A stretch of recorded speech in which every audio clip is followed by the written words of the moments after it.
This one is called Pedal to the Metal Gen X X Beat.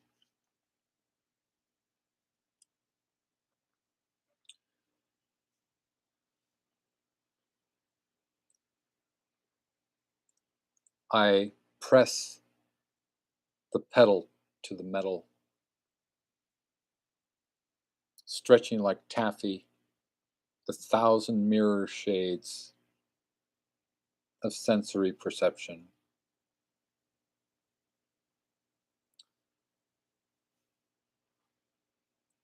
I refuse your mandatory course correction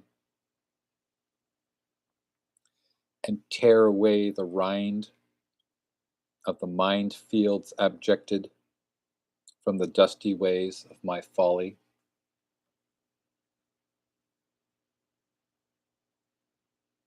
I gain knowledge and wisdom from offbeat diners and greasy spoons. I dry swallow 1,000 moons like aspirin.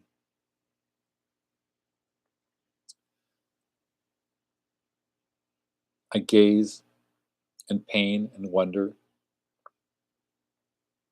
at the predations of politicians,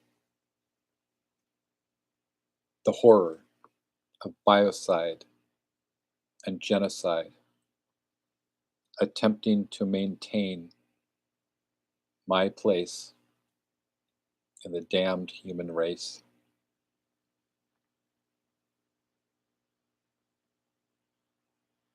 As I ride the gaps of the mountains of madness, heaven and hell, always and forever, I aim to shoot straight and do well. I pass a hall of portraits honoring predecessors living and dead.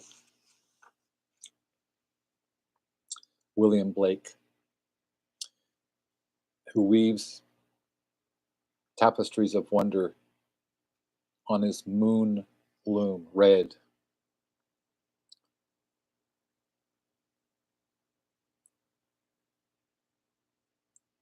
Arthur Rimbaud, who prophesied Christmas on earth. Isidore Ducasse, Le Comte du Lautréamont, for Maldoror.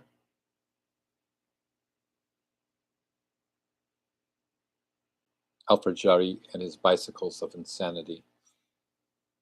Tristan Tzara, for Dada poetry. Allen Ginsberg, whom they say walks the sad and lonesome skyway, returning to the eternal cottage. David Bowie, for dipping into the bag and plucking up satanic reversals. Ron Whitehead, who blares and blats his rebel twang over the rooftops of the globe, keeping us all awake, sensational forefather of our poetic generation. Philip Lamantia, who mouths the language of Datura angels and will not stop his restless orgasmic onging. Bob Dylan, who sings of peace and the masters of war in lyrics, cryptic and prophetic, while painting the gas station small town streets and nuclear finned transportation of America. William S. Burroughs, whose shotgun kills control and buries and obliterates the word. Hunter S. Thompson, forever leader of the Lords of Karma, last heard dropping in to cheer us on with weird and dangerous fun. Ellen Mabey, whose knowledge of show tunes weigh with moonstones, cheerful and empathetic vision may lead us past this horrible place we're in. And all the rest, new poets and old, that throng the sidelines racing the craft forward in urgent and wonderful directions. Mavericks and mystics live streaming their perfected consciousness fully engorged and wet on the platform of deep time. We are canaries in the all mind, singing cheerfully past the poison, tearing finally free of the event horizon.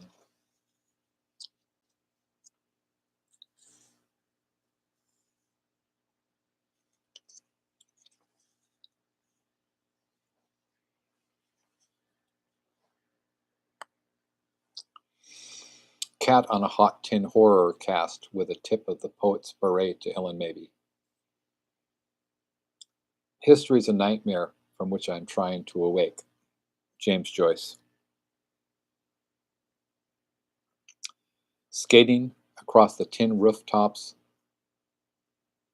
of the planet, like a lone girl performing tricks with her blades, self-conscious of her masks and masquerade. Curious, she peers through the holes in the sky where shattered lives abide in ramshackle tar paper shacks. Nobody knows where the next meal is at. There are rumors that children are being sacrificed.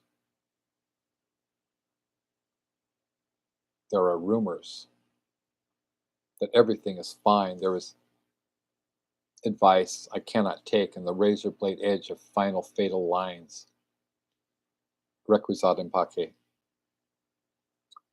Both sides exhale poisonous fumes.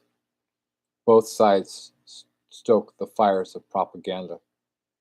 Both sides invoke a nightmare binary. Both sides cannot cause humanity to side against itself. Why make things more difficult than the aching bellies, than the sleepless nights, than the edited, bloody limbs, than the ripped backsides of hospitals, than the bodies elided, mass burial in rubble, then the provisions of armaments, then the skunk gas released at universities, then the poison tea of social media feeding frenzies, then the bombs and the rape and the horror we cannot escape. Peace and war cannot be separate. A war for peace engages the sternest warrior hearts. Let's not dance like a cat on a hot tin horror cast, compassion fatigued, aghast at the storm of perversities. Strength, the heart's yoke, unity and complexity, with show tunes, warm food, and whimsical humanity. Where leaders fail, the people will prevail and forge ahead despite perplexity.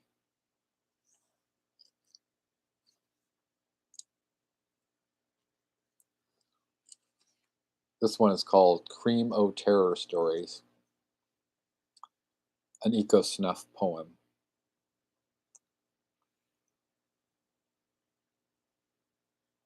Axe and you shall receive bereavement unto the seventh generation of blood glistening soapsuds, bubbling through the stratosphere like goblin haunted quantum foam,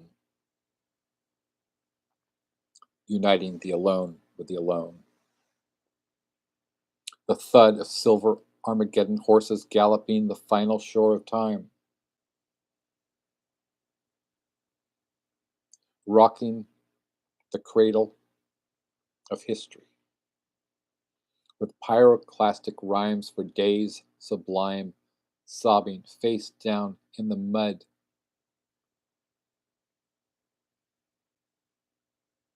Deaf forever to the battle's din. The witch had given John bad medicine.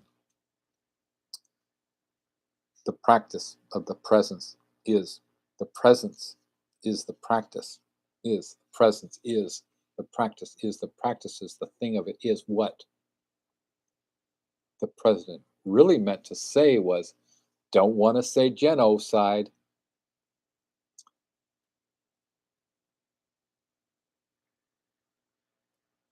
The consciousness of the filled soup portions of molecular structures ladled out by the loving hand of the soup Nazi, that which pulses, sings, and praises, that which amazes through eyes of rocks and birds and charred trees, left screaming hoarse as nature kneels, burned and buried alive. A cosmic holocaust. No flesh shall be spared, as no one dared challenge the upset balance. Ravens claw talons digging in the muck of brains, fascist mission creep, melting the moral compass like a Dali watch.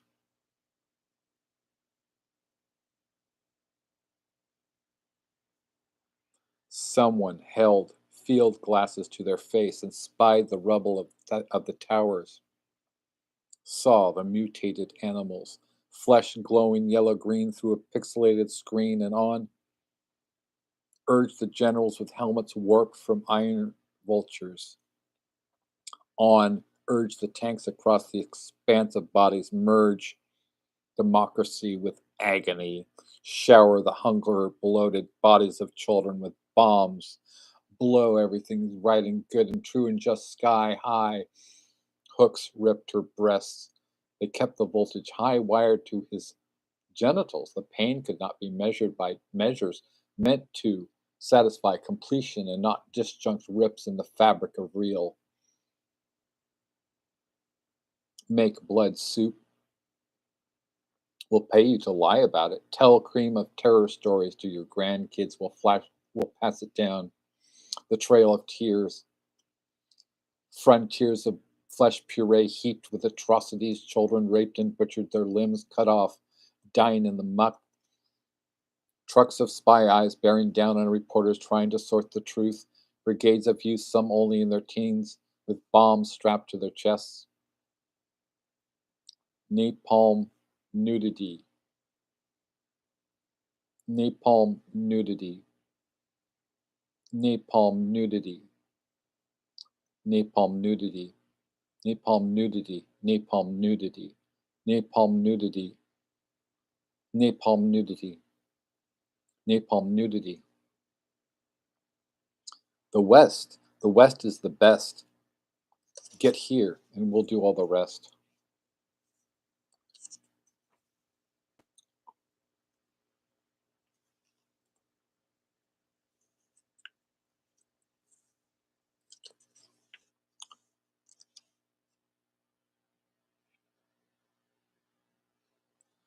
Space Gulf Terror.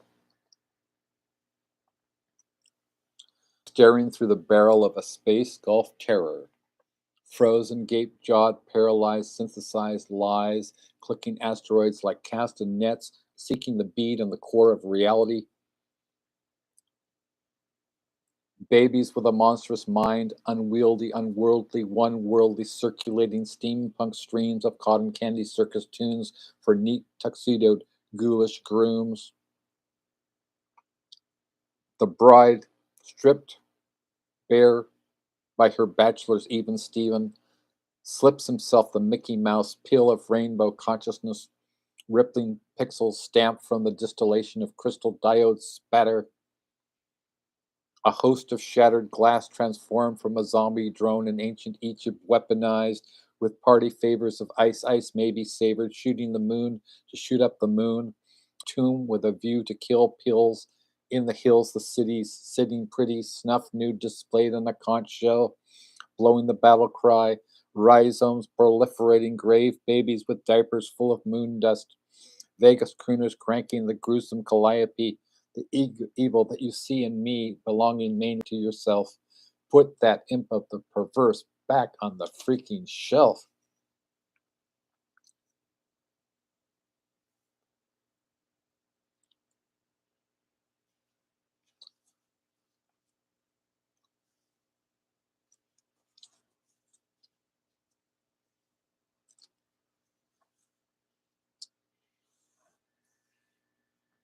This poem is included in New Generation Beats 2024. And it is entitled The Denatured, the Triumph of Eco Snuff. I'm not trying to get you to buy my book. I mean, I put it up on YouTube for free. You can buy it on Amazon, and it is on Kindle as well. So, it's free for Kindle Unlimited. If you do that sort of thing. I mean, we're still going to live as though this evil has not occurred, because we live in eternity. We do not live in time.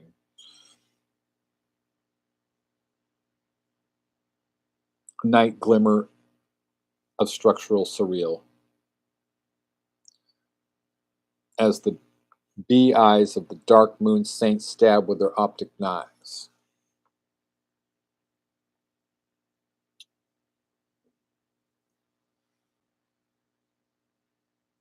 A thriving colony pierced down through the riverbed, biofilm sprocketed mountains and wound down tunnels running red. Let's see, is this better? Shit. I'm sorry for it's amateur hour, right?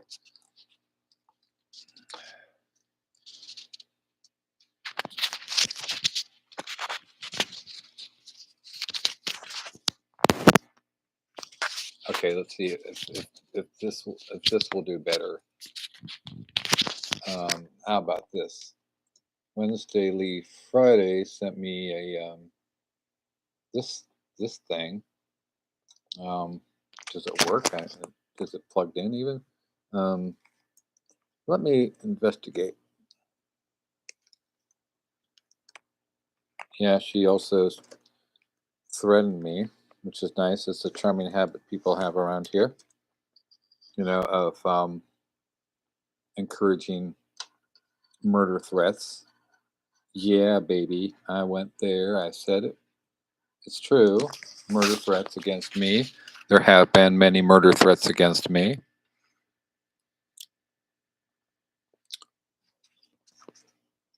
But that's what you get for telling the truth. Sri Ramakrishna says the austerity of the age is telling the truth. Fuck. So I'm going to try this and see if it's not a little better, because I don't want you to tune out just because you can't hear me, right? All right, I'll do my best. I'm gonna read Denatured, the Triumph of Eco Snuff. The Triumph of Eco Snuff. If I get closer to the microphone, two turntables and a microphone. Night glimmer of structural surreal, as the bee eyes. Is that having to do with the volume, or I don't know how loud this is going to sound. I just want you to be able to hear it. Night glimmer of structural surreal, as the bee eyes of the bee hive baby, as the bee eyes of the dark moon saints stab with their optic knives. A thriving colony pierced down through the riverbed, biofilm sprocketed mountains and wound down tunnels running red. that wiggles feelers in the fields, fur feather, two-scale models of the reptile brain with bed hair in the grim boudoir, where the crimson king reigns forevermore. 'Tis pity she's a whore. Circle saws of angel arc lights, wings majestic that blew through the crass ceiling right to the powers of the air, that blew like sainted sinners on their knees on Victorian cobblestone streets.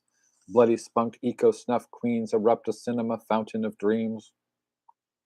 Smeared raptures of rent boys haunted by the ghosts of disease, blackmailing lords and ladies of the alley oop, hepcat circuit boards.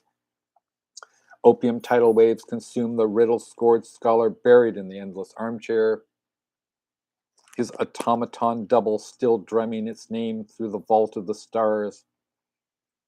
The snot-like vestigial shreds on bones of the dead museum. Shout out to Ash Lohman. Carrying crowns of poverty, immersing suns at the bottom of the green muck sea. Hacked mind weapons burn through systems, punked gash in all 5 dimensions. Clench of the shield they bore you out on. The language of tombs is always rehearsed like the triumph of death on nature's perverse. The earth moves, creatures gutted, crisped, creators ripple through the wombs of the unearthed.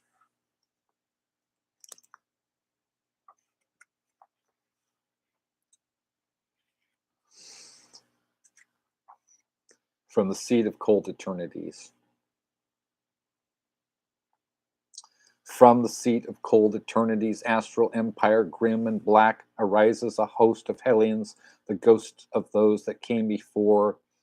Many awful corridors, long and noisome, teemed with their kind, sharing a single thought and unitary mind. Their language flitting like a tongue that etches its chastisement in glyphs of starry space. Floods earthly thoughts with trembling. It masks a deeper and more troubling array, archives of linguistic violence, unleashed of subtle cruelty, history erased. Of all the items on the menu of pain, this alone, stripped from the sight of humans, still remains in blocky, meandering letters, circuits of wounding tall. Fear not death, for all succumb to the stilling of the bellows, the hammer shuddering to a seizure and desist. The pulse felt on the wrist, thready, unsteady, faltering, and none. The rings on the tree running together into spiral galaxies of woe. All these, the digging under of the genome when the seed may please the gods' appetite, may right the balance on the scale, where life's appalling hungers bulk, curtail, no. That's further, deeper than all of this, it's more, when the door finally closes on hearth, home, and memory, when star fields of the mind wink out and dementia invades every chamber, where when paralysis sets in, sealed over with a feeble-minded grin. The angels beat their wings in vain for access which they'll never gain, and demons gnash their teeth in fury that even wickedness and consequence is blurred therein, carved in the marble index. For their sins lie legions of the vast unknown, whose limbs may thrash, yet never will their itch-ridden bodies roam. Hurt, condemned to restless rest, their tears their test blears patience imagined as a funeral mask, the posthumous disabled, rocking the cradle of unlife, forever rising just to fall. Bow thy head in passing them, and close thine ears to their silken, deadly psalms.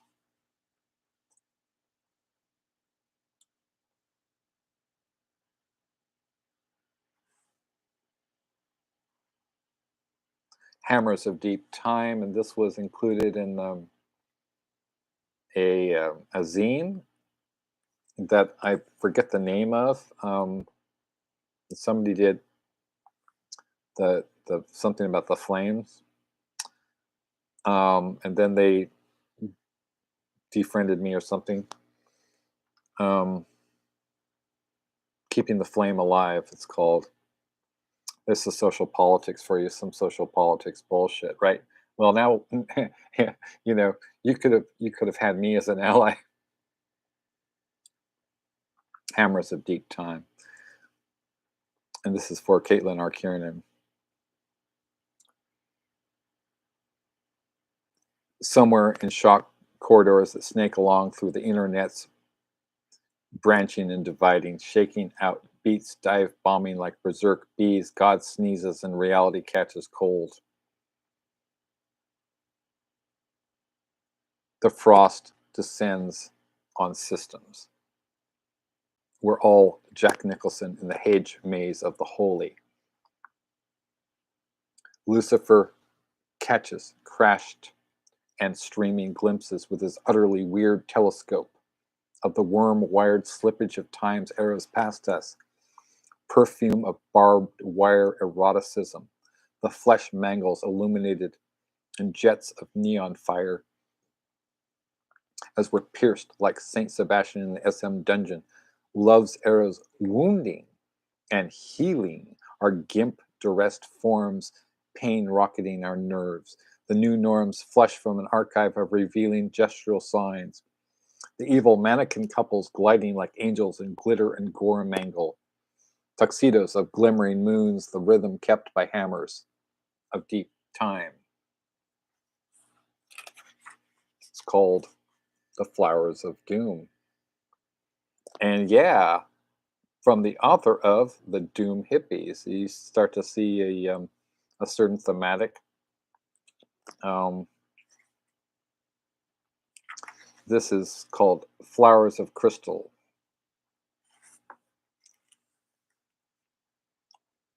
And this one is dedicated to my guru, Swami Sheshananda. A Gregor poem. Also, shout out to Jeff Thomas, Craig Thomas, and Scott Thomas, and Jade Thomas. Shelley was correct.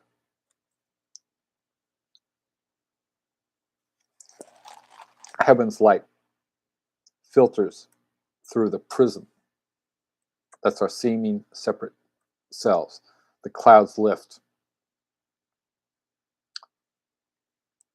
Those that form that dark barrier between you and me.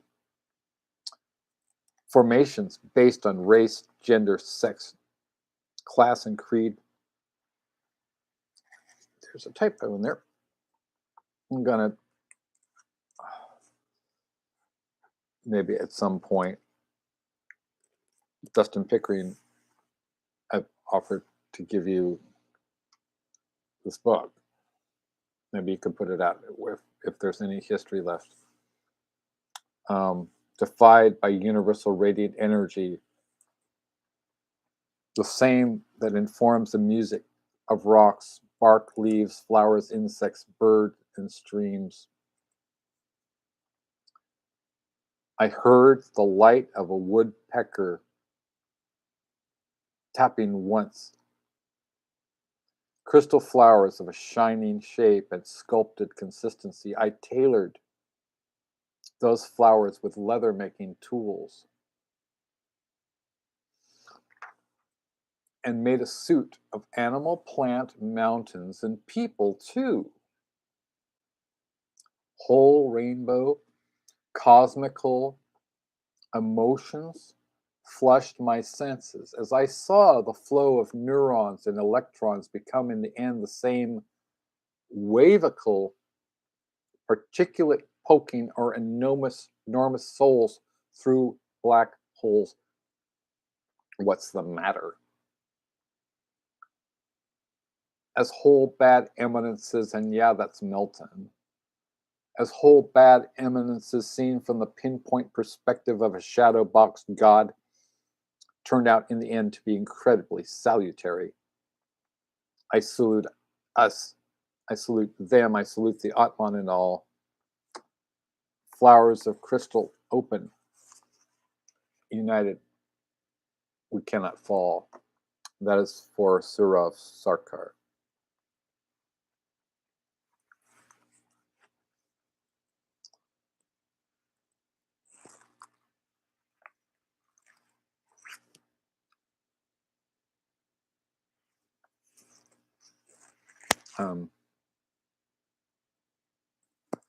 This one is for my. This is written by me and Michelle Fairchild,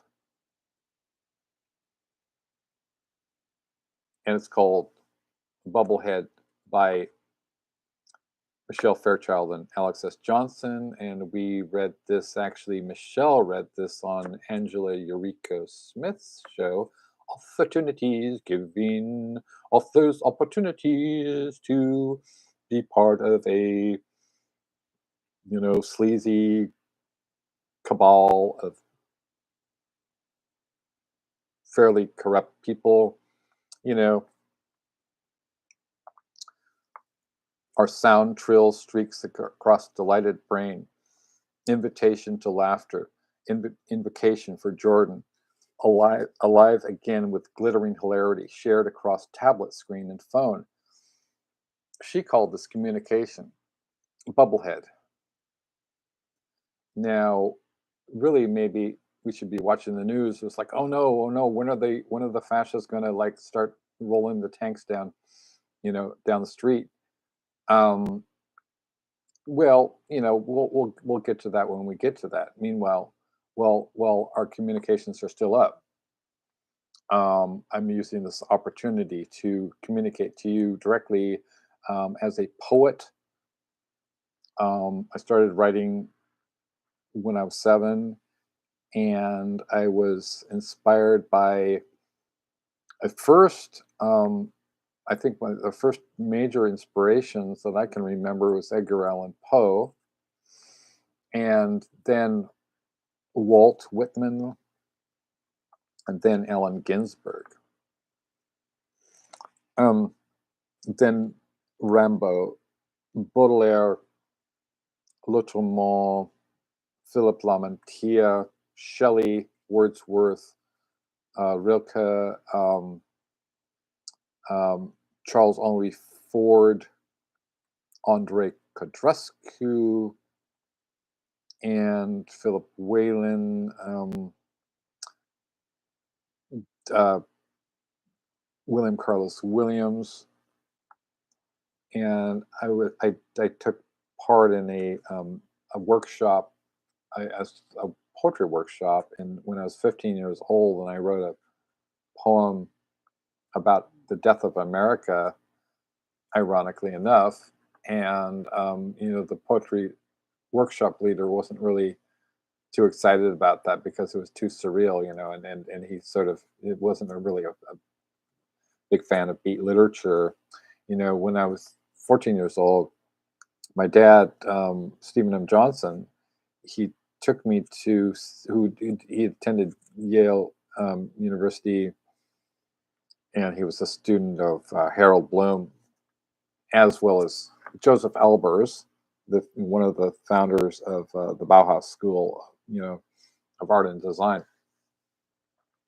And I give credit to my dad for introducing me to the work of Chaucer, Shakespeare. So I guess it's kind of ironic that I'm best known for writing some bizarro stuff, or as Celine McLeod calls it, garbage. You know,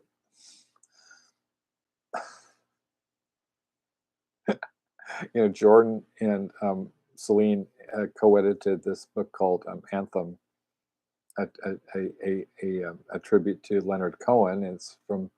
I'm not trying to get you to buy my books now that our republic lies in tatters, and the tanks are about to roll down the streets, and Donald John Trump has pledged to assassinate all of his political enemies. So that's nice. That's fun, right? So we have a literal fucking fascist who's just taken over. The guy who tried to overthrow democracy itself, and he won the election, probably by unscrupulous means, and with the help of Russia, and the well placed white supremacists, who are also, many of them, pedophiles and racist. Yeah, I mean, they're racist, but they're also against queer people. That's fun. That's nice, right? And so these people have all. It's a coalition of the ugly and the ghastly and the gruesome, or what Hunter S. Thompson called the forces of old and evil.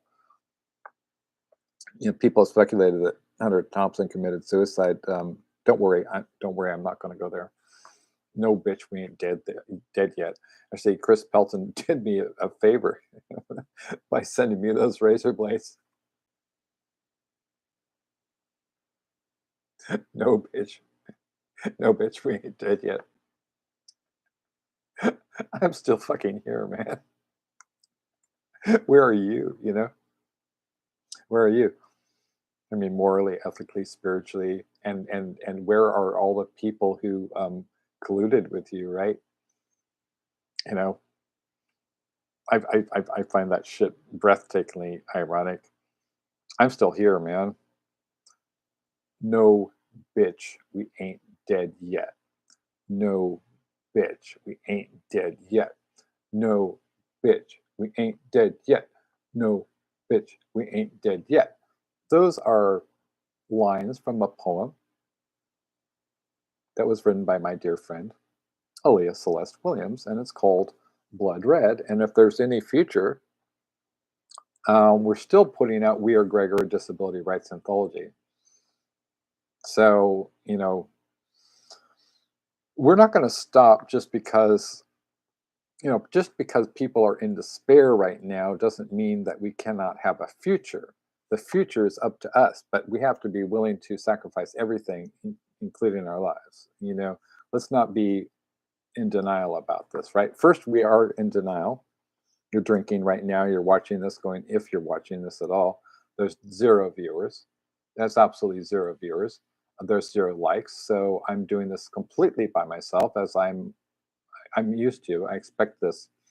I expect this to, be a solitary act. I mean, much like masturbation. And, but you're eventually people will hear my message. Starting to get through. It's starting to get through. It's starting to come through.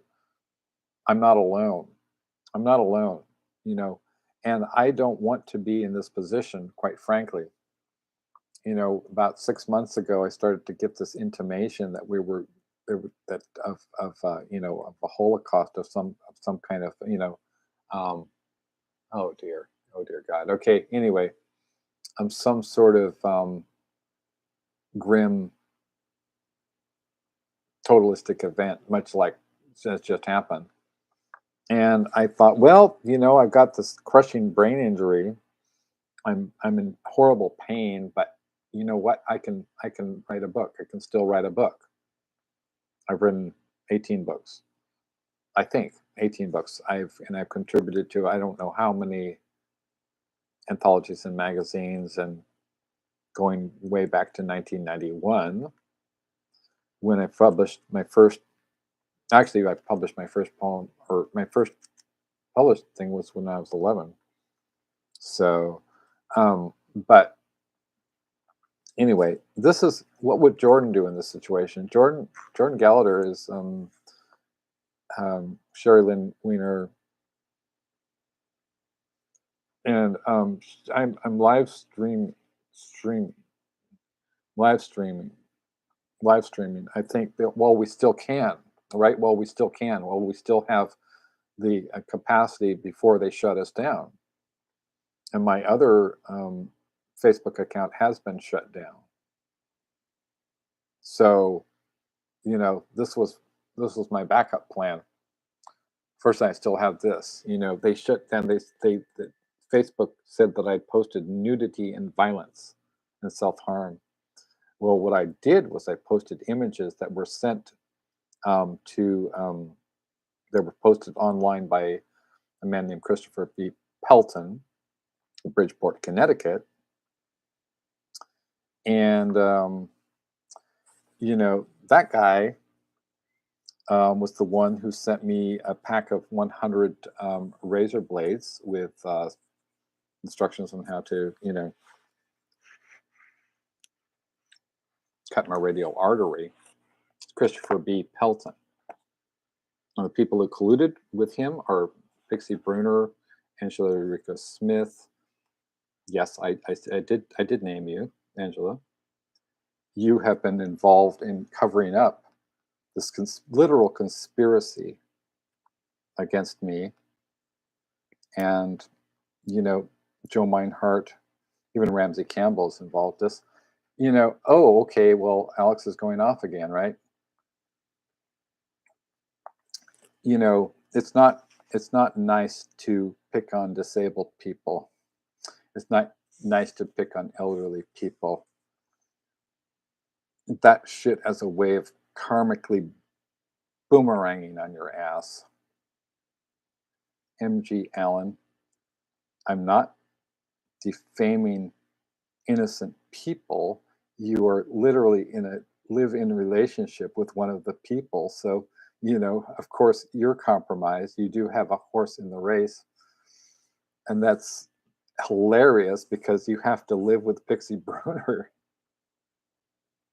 Oh my God. What a fucking nightmare that must be. Okay, so yeah, so this is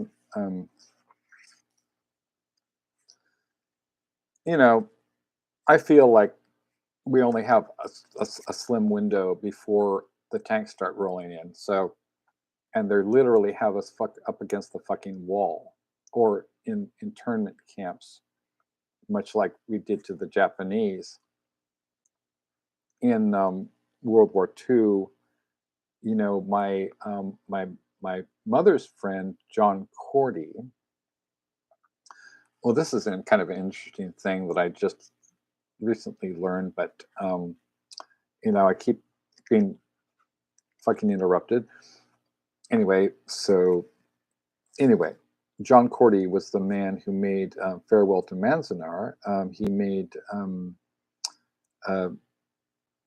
the autobiography of Miss Jane Pittman. He made The Language of Faces. He made Go Ask Alice, and he made Star Wars and Ewok Adventure. And what I just recently learned was this guy who sent me a teddy bear, a Steiff teddy bear, an extremely expensive German teddy bear, when I was born for my birthday. And this is the guy who inspired a couple of young filmmakers named Francis Ford Coppola and George Lucas to form Omni Zoetrope. And Zoetrope is the name of Francis's daughter, Zoe. So and John Cordy had this sort of mobile studio. So the whole idea that you didn't have to make a film on set. You could take your mobile studio anywhere, including the Philippines, where they made Apocalypse Now, and they made Bram Stoker's Dracula, and of course Koyaanisqatsi, Jeffrey Reggio, with music by Philip Glass. So this guy, the guy who sent me the teddy bear, did all those things. And I think that's pretty fucking cool. I think it's amazing, So, from when I was a kid, when I was a baby, I was small bear identified. And I'm still a small bear, but now I know why. I know why because I identified with, this, it was a very, very powerful sort of a companion animal to me, because I'm an only child. So, like all I had at first was my stuffed animals, and people, like John Cordy wasn't the only one who sent me bears. I mean, there were so many bears. I was loved. I was very, very loved baby. And, I think I think I got, in a way, too much self-esteem. So life has beaten the shit out of me. but I was very, very loved, and I'm still very, very loved, and I love you, and I'm successful too, which is what they can't stand. You know, um, again, you might notice this. Yes, yes, yes, yes. I am. This is in your face, motherfuckers. Um, for those of you who can't see it, um, and you know, I'm savoring this. I'm savoring this because I've worked for 40 years for this moment. I've worked for 40 years, day in and day out. I've been, you know, fired from jobs. I got kicked out of my apartment. I spent a year and a half in the desert, in the Palmdale desert, next to a skunk works, government skunk works. They're doing God knows what experiments where the ground would literally vibrate and shake. And there was 50-mile-an-hour winds, and my crankhead girlfriend kept threatening to throw me out into the make me homeless. Yvonne something or other. First name was Yvonne Carbone. You know, I made it. I made it. What are you doing? Are you still doing crank? You're still a speed freak, Rich. Anyway, so you might have heard of a guy named John Shirley. And if you don't know the name John Shirley, maybe you've heard of a movie called The Crow. It's not ringing a bell. The Crow. Yes. It starred Brandon Lee in his tragic final performance. I don't know how much time we have left. Frankly, I don't know how much time we have left until they cut communications. So I can't pause for breakfast right now. And I have a brain injury. So it's like, what do you want me to do, God? I'm trying to explain some things to people, and it's only 7:30, you know, a.m. Pacific Daylight Time in California. We don't know when the tanks are going to start fucking rolling in. Okay, they've seized power. The fascists have seized power. Okay, the fascists have seized power. This is it. This is what we've been dreading for years. I spent, since the time that I was a little kid, I was terrified that this was going to occur. You know, and I cannot stop because who knows when they're going to have us all against the wall. You know, people are in denial. People are in so much denial. Up until recently, it's been, oh, everything's going to be okay. Kamala's going to be, no, it's going to be blue tide. No, no, no, no, no. We, we tragically underestimated these people. We tragically underestimated what they're capable of. You know, and it was said over and over and over again during the last Trump regime, the cruelty is the point. The cruelty is the point. And I'm preaching to the choir of my friends, my beautiful friends, my lovely friends, many of whom are transgender, many of whom are queer, many of whom are gay and lesbian and bisexual, and in various iterations of that. They hate you and they want you to die, literally. If you're disabled, they hate you and want you to die, literally. Remember Trump making fun of the disabled reporter? If you have disease, any sort of disease, he wanted you to die. He'd preferred that you died of COVID rather than admit that he wasn't on top of it. He said, hey, you can just inject bleach. Or if you don't want bleach, you could use horse dewormer. If you don't want horse dewormer, you could inject yourself with sunlight. Okay.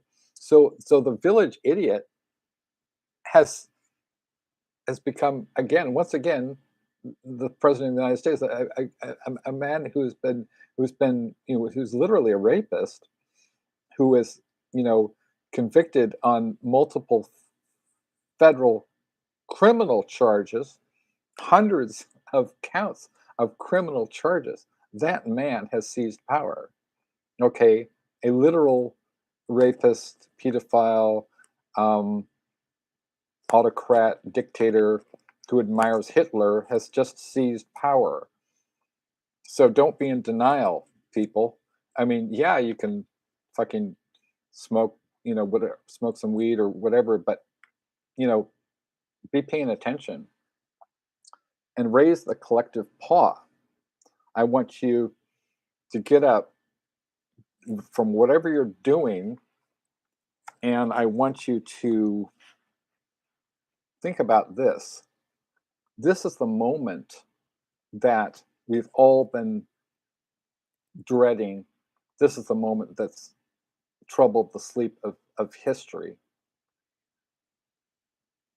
This is the moment where we come to terms with who we actually are.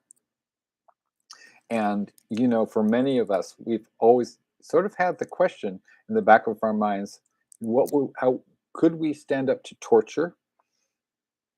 I know my friend, the late Jordan Gallagher, who's a Jewish woman, Sherry Lynn Weiner, and I had many conversations. My former brother-in-law, a man by the name of Eric Schwartz, who was a professor of biology at Cornell University, was a friend of Sidney Powell, and he interacted with Sidney Powell, and he tried to give her tips in terms of overthrowing the election, you know, um, in favor of, Donald J. Trump, and you know, that was the 20, it was the 2020 election, right? So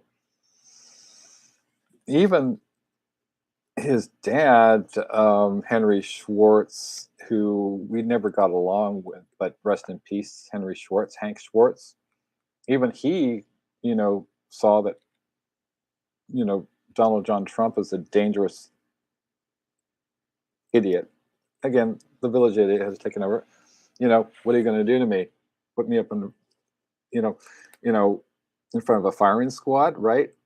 Okay, but I'm I'm not alone. Maybe someday you'll join us, and the world will live as one, right? John Lennon said that. Imagine all the people living life in peace. You may say I'm a dreamer, but I'm not the only one. Maybe someday you'll join us, and the whole world will live as one.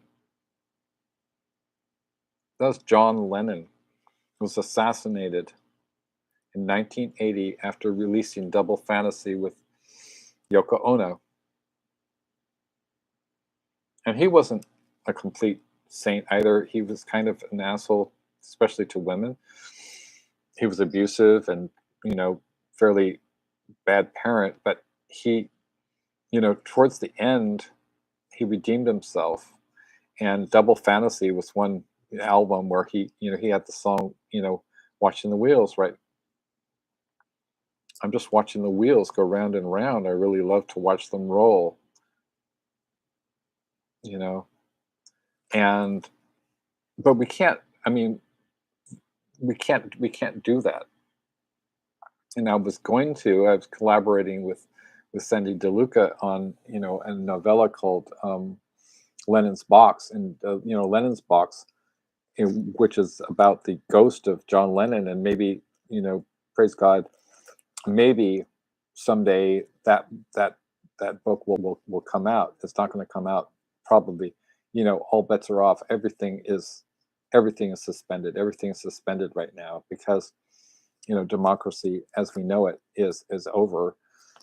So we have to, and I hope and I encourage other people to do what I'm doing. To get over the despair, to get over the hand wringing, to get over the breastfeeding, and to do what Elizabeth Massey suggests, shout out to Elizabeth Massey, this too shall pass. This too shall pass. But we have to be completely united, and especially with the horror community being as it is, with the Horror Writers Association, I'm an active member of the Horror Writers Association since 2015. And I was going to tell you about John Shirley, because I do have haters, in fact, Christopher B. Pelton literally had John Shirley on his show, the 420 Horror Connection show, I guess just because, he's a friend of mine, and he sort of wanted to basically undermine that. So, good luck with that, guy. It is what it is. But I really, really savored this quote, and by the guy who wrote the movie The Crow, the original Crow, not the not the bullshit which Alex Proyas has dismissed. The director has also directed Dark City. It's an absolute classic of science fiction, noir science fiction, as is The Crow is a classic of, I think, it's many, many different genres, as John Shirley told me in our interview. It's it's sort of it's dark fantasy, it's horror, and it's noir, and it's kind of a spaghetti western too. So, and if you've never seen The Crow, by all means, it's a very dark film, but it will break your heart, and it's not an easy watch by any means. It is a brutal film that will, it's completely immersive and completely cathartic too.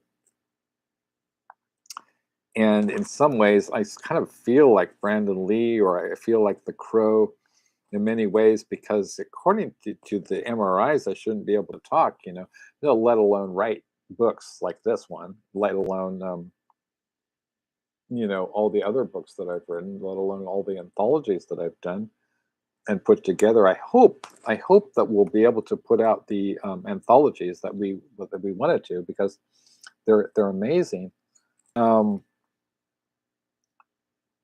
I'm going to read one more, and then I'm going to read something else for you.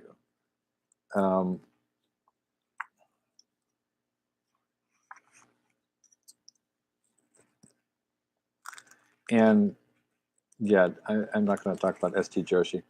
Okay, so this poem is called Maps to Never, and it was published by Marie Lecrivain, Maurice Lecrivain, on her blog called Dashboard Horus. And Marie has been a friend of mine since 2011 or 2012, when I met her at Beyond Baroque in Venice Beach, California. And she nominated this poem I'm about to read for the very prestigious Best of the Net Award. So I'm very proud of this poem. It's called Maps to Never. And I'm not going to explain it.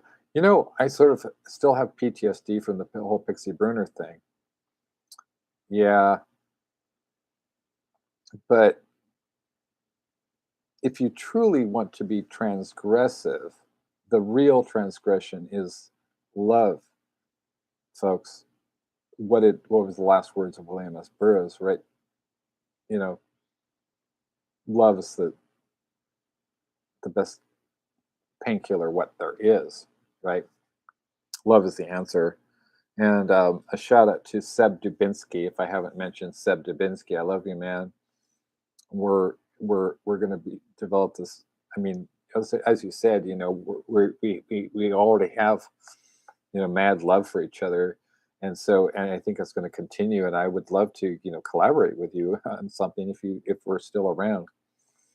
And a shout out to Anna Tambor in Australia for her very beautiful words about me. And I know that Anna is, much like, Caitlin Kiernan and, Jayaprakash Satyamurthy's got a bit of a curmudgeon, and that's okay because we need all sorts. Maps to never. Unscrolling the land across a nodal grid where pulses smoke spoken prophecies of the high priestess.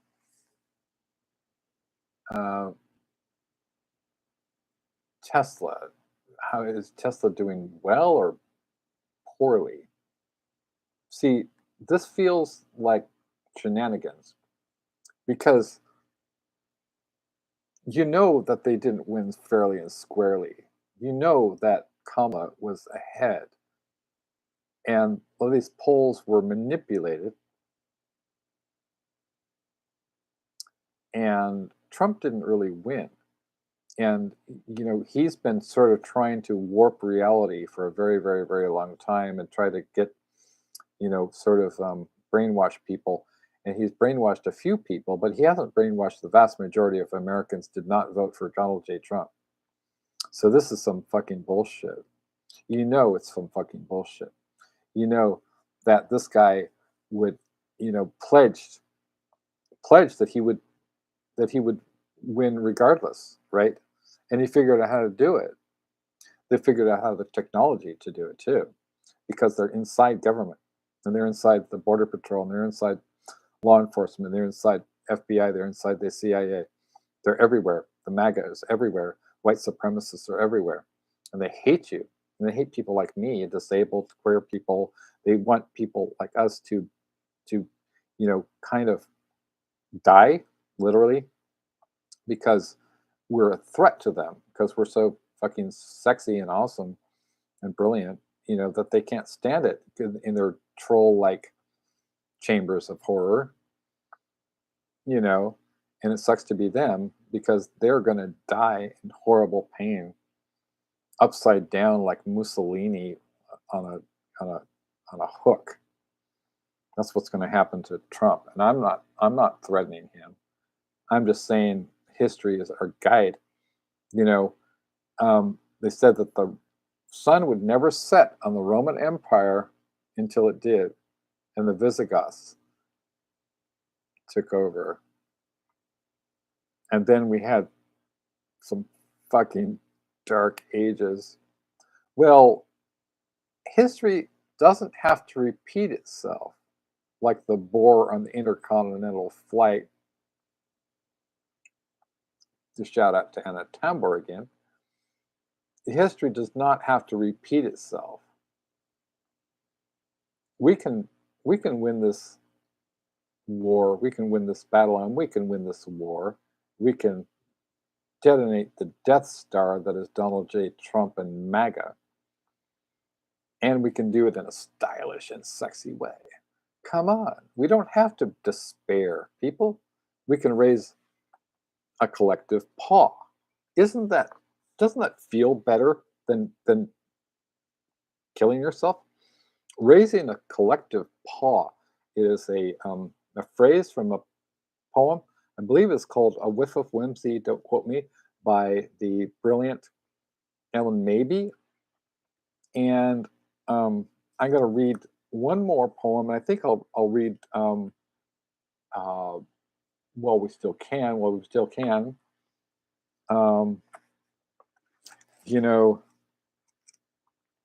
I've already read these poems as in a video, so this is probably, I don't need to read these poems. That I've made many videos of me reading from The Flowers of Doom. Also, if you want to read something really cool, and this is on Kindle too. So I'm not like asking you to spend. You're going to be spending like a lot of money on coffee and weed and other drugs and opiates and alcohol and other pills and whatever, which you should which you should really do instead, is to buy a book. I mean, don't just buy my books, but like Thunderstruck, a dark poetry collection by me, Aaliyah Celeste Williams, and Sandy DeLuca. Don't just buy that, but buy some books like, hey, here's something you could buy. Um, uh, Actually, there's some options here. You could buy Agents of Dreamland, right? Agents of Dreamland by Caitlin R. Kiernan. And let's see, is she good? Is Are they good? Is it safe, to go into the waters as far as Caitlin R. Kiernan is concerned? Well, this is what the New York Times says about them, right? And I don't really trust the New York Times anymore.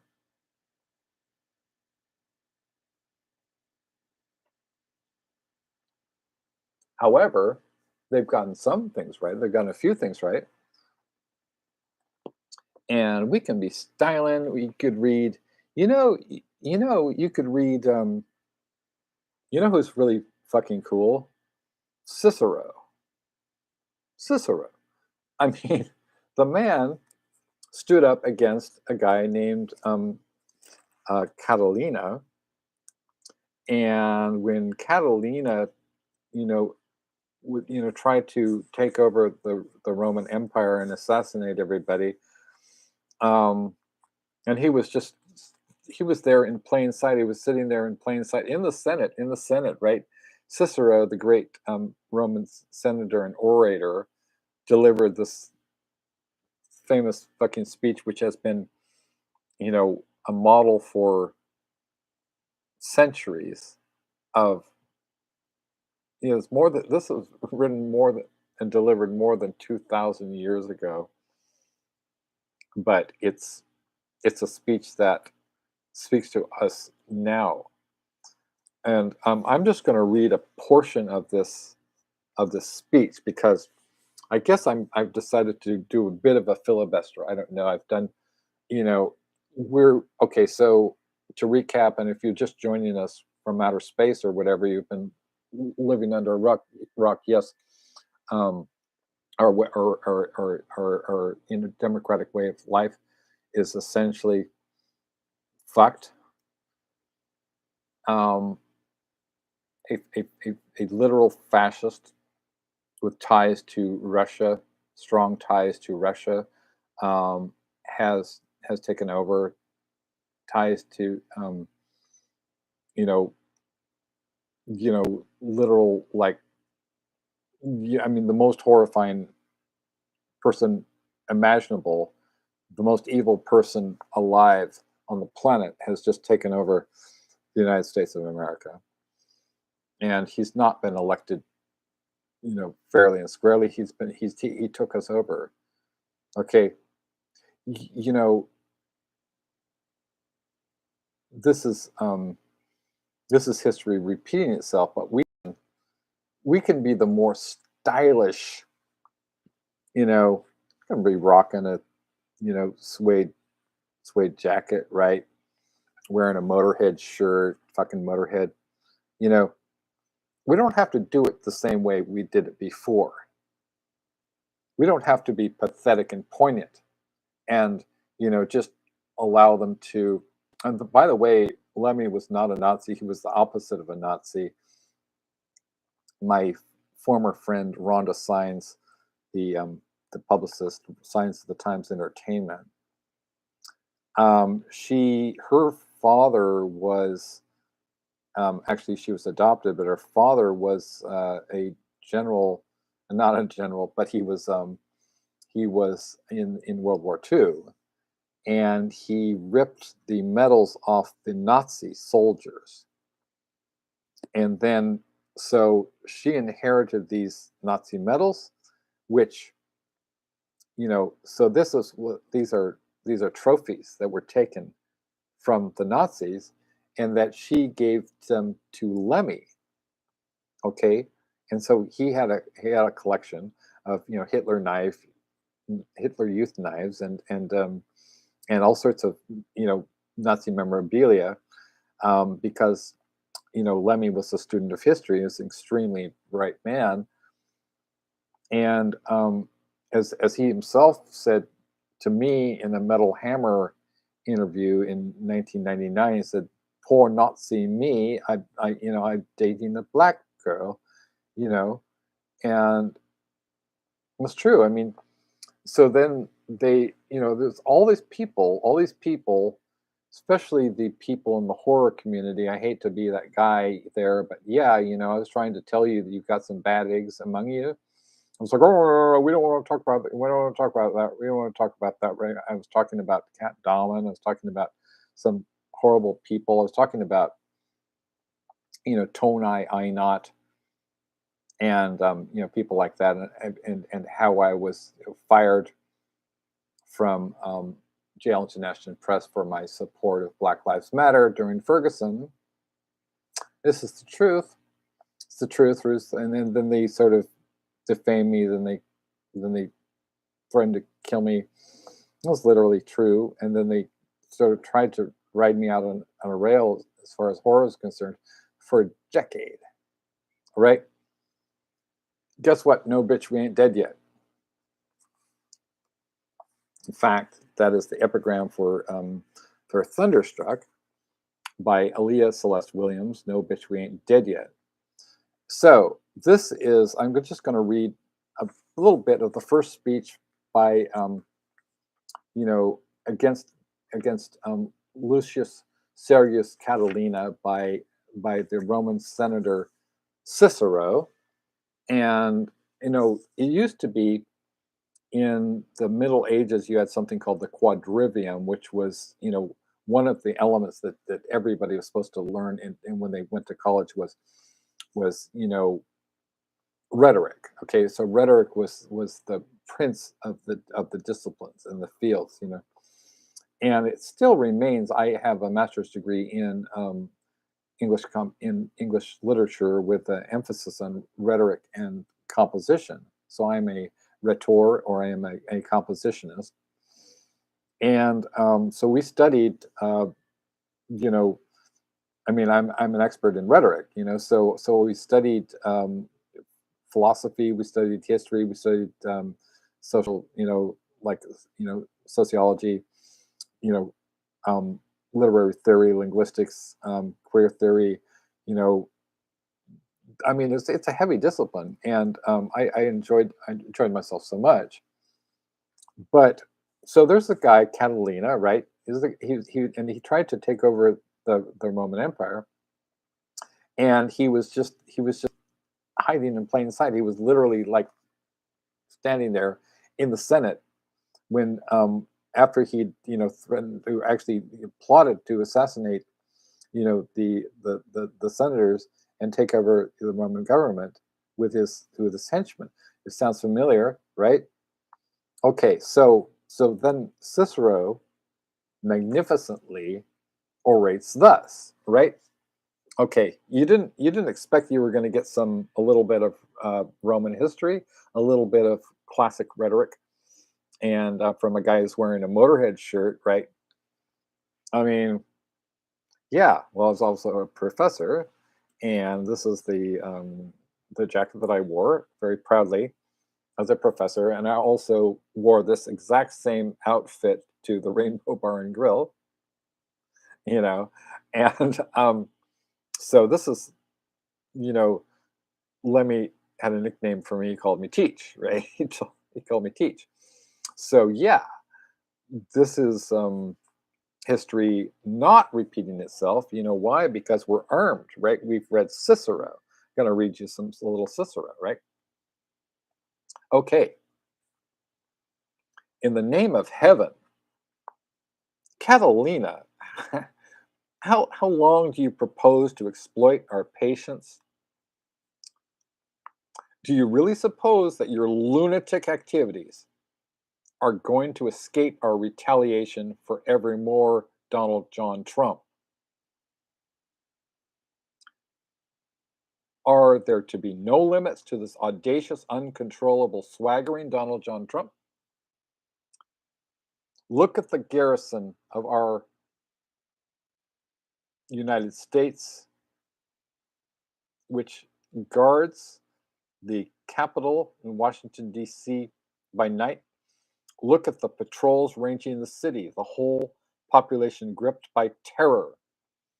The entire body of loyal citizens massing at one single spot. Look at the meeting of our Senate behind strongly fortified defenses. Remember, after January 6th, which, where Donald John Trump, a hater, a violent hater of disabled people, of black people, of Asian people, of anybody who's not his bloated orange, fake orange canned asshole, anybody who wasn't a megalomaniac, malignant narcissist who sat there and watched a mob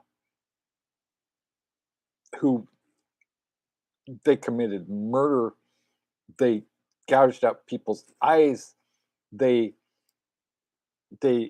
caused, they shit on the floor, and what are they, fucking monkeys?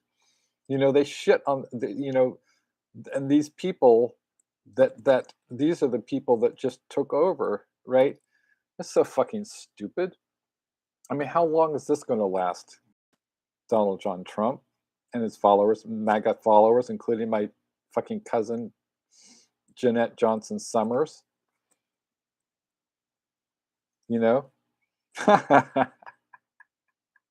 I'm sorry that you lost your father. He's my uncle, Tom Johnson, and I dearly miss him, right? But you are not worthy of Tom Johnson. You're not worthy. You always called yourself the black sheep of the family. You're a black sheep of humanity, and you're on the wrong side of history. Truth hurts. Truth hurts. Look at the garrison of our American nation, which guards the Palatine by night. Look at the patrols ranging the city, the whole population gripped by terror, the entire body of loyal citizens massing at one single spot. Look at this model meeting of our Senate behind strongly fortified defenses. See the expressions on the countenance of every one of the men who were here. Have none of these sights made the smallest impact on your heart, Donald John Trump? You must be well aware that your plot has been detected, Donald John Trump. Now that every single person in this place knows all about your conspiracy, you cannot fail to realize it is doomed. And I'm saying this. I'm repeating the words that were delivered on the floor of the Roman Senate by Cicero more than 2,000 years ago, 2,065 years ago, right? Well, actually, I'm probably, because I'm terrible at math, it's 65 BC. So yeah, so it's been more than 2,000 years since the birth of Christ. So this was delivered in 65 BC or BCE, before Common Era. So this the speech is more than 2,000 years old. So okay, how yeah, we're fucked, but we're not, because Lindsey Graham, Lindsey Graham is such a fucking toady, kissing Trump's ass because he's gay, and he's like, one of the greased and nameless assholes that William S. Burroughs talked about. I'm just going to read a couple more paragraphs, and then I'm going to share a real treat with you. Look at this meeting. Do you suppose there was a single individual here, meaning in the United States, who has not got the very fullest information about what you were doing last night and the night before, where you went, the men you summoned, the plots you concocted, Donald John Trump? The plots that you concocted, Donald John Trump. the plots that you concocted, Donald John Trump, a collective paw is going to stand against you. We will win, and you will fail. What a scandalous commentary on our age and its standards. O tempora, O mores.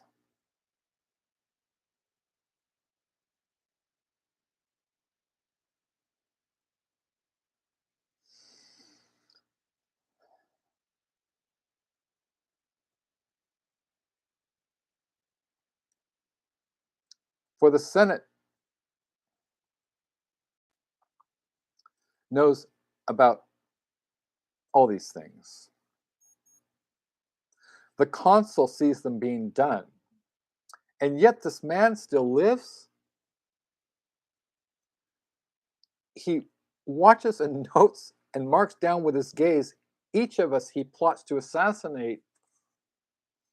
And we, how brave we are, just by getting out of the way of his frenzied onslaught, we feel we are doing patriotic duty enough, right? History does not have to repeat itself, folks.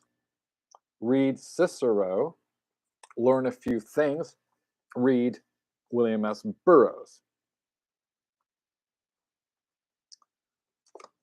Okay, and you can still go to the library and go to the shelves, check out this book, go today, because we don't know how long our libraries are going to be open before they start pulling books off the shelf and putting the librarians in front of a firing squad. This is called The Western Lands. It's a Penguin paperback. It was written by William S. Burroughs, and it was published in 1987. All right. This is just a beautiful, beautiful book.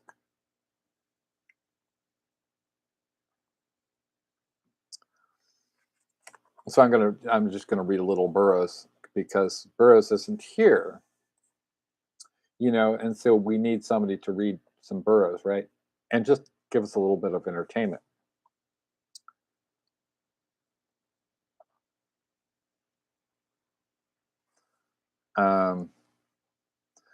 The ancient Egyptians postulated 7 souls. I'm reading from The Western Lands by William S. Burroughs. It was published in 1987 by Penguin Books. The ancient Egyptians postulated 7 souls. Top soul, and the first to leave at the moment of death, is Ren, the secret name. This corresponds to my director. He directs the film of your life from conception to death. The secret name is the title of your film. When you die, that's where Ren came in. Second soul. And second one off the sinking ship is Sekum, energy, power, light. The director gives the order. Sekum presses the right buttons. Number 3 is Ku, the guardian angel. He, she, or it is third man out, depicted as flying away across a full moon, a bird with luminous wings and head of light. Sort of thing you might see on a screen in an Indian restaurant in Panama. The Ku is responsible for the subject and can be injured in his defense, but not permanently, since the first 3 souls are eternal. They go back to heaven for another vessel. The 4 remaining souls must take their chances with the subject in the land of the dead. Number 4 is Ba, the heart, often treacherous. This is a hawk's body with your face on it shrunk down to the size of a fist. Many a hero has been brought down like Samson by a perfidious Ba. Number 5 is Ka, the double, most closely associated with the subject. The Ka, which usually reaches adolescence at the time of bodily death, is the only reliable guide through the land of the dead to the Western Lands. Number 6 is Kabit, the shadow, memory, your whole past conditioning from this and other lives. Number 7 is Seku, the remains. William S. Burroughs the Western lands. Go down to your library and check out a copy. You'll need it. I first encountered this concept in Norman Mailer's Ancient Evenings and saw that it corresponded precisely with my own mythology developed over a period of many years, since birth, in fact. Ren, the director of The Secret Name, is your life story, your destiny, in one word or sentence. What was your life about? Nixon, Watergate, Billy the Kid. ¿Quién es? And what is the Ren of the director?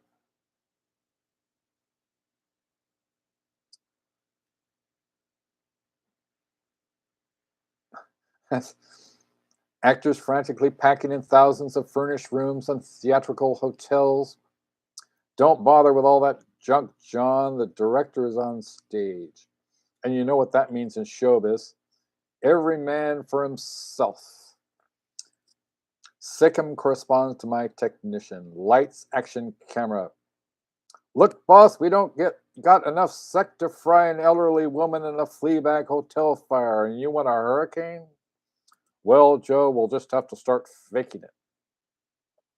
Fucking moguls don't even know what buttons to push or what happens when you push them. Sure, start faking it and leave the details to Joe. Look, from a real disaster, you get a pig of sacrifice, tears, heartbreak, heroism, and violent death. Always remember, one case of VD yields more sec than a cancer ward. And you get the lowest acts of which humans are capable. Remember the Italian steward who put on women's clothes and so filched a seed in a lifeboat? A cur in human shape. Certainly was born and saved to set a new standard by which to judge infamy and shame. Donald John Trump. With a sex surplus, you can underwrite the next one, but if the first one's a fake, you can't underwrite a shithouse. Second is second man out. No power left in this set. He drinks a bicarbonate of soda and disappears in a belch.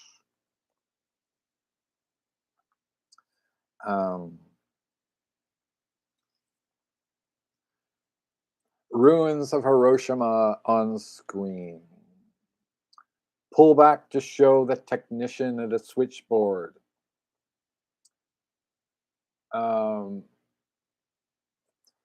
Behind him, Robert Oppenheimer, flanked by three middle-aged men in dark suits with a cold, dead look of heavy power. The technician twiddles his knobs. He gives the OK sign.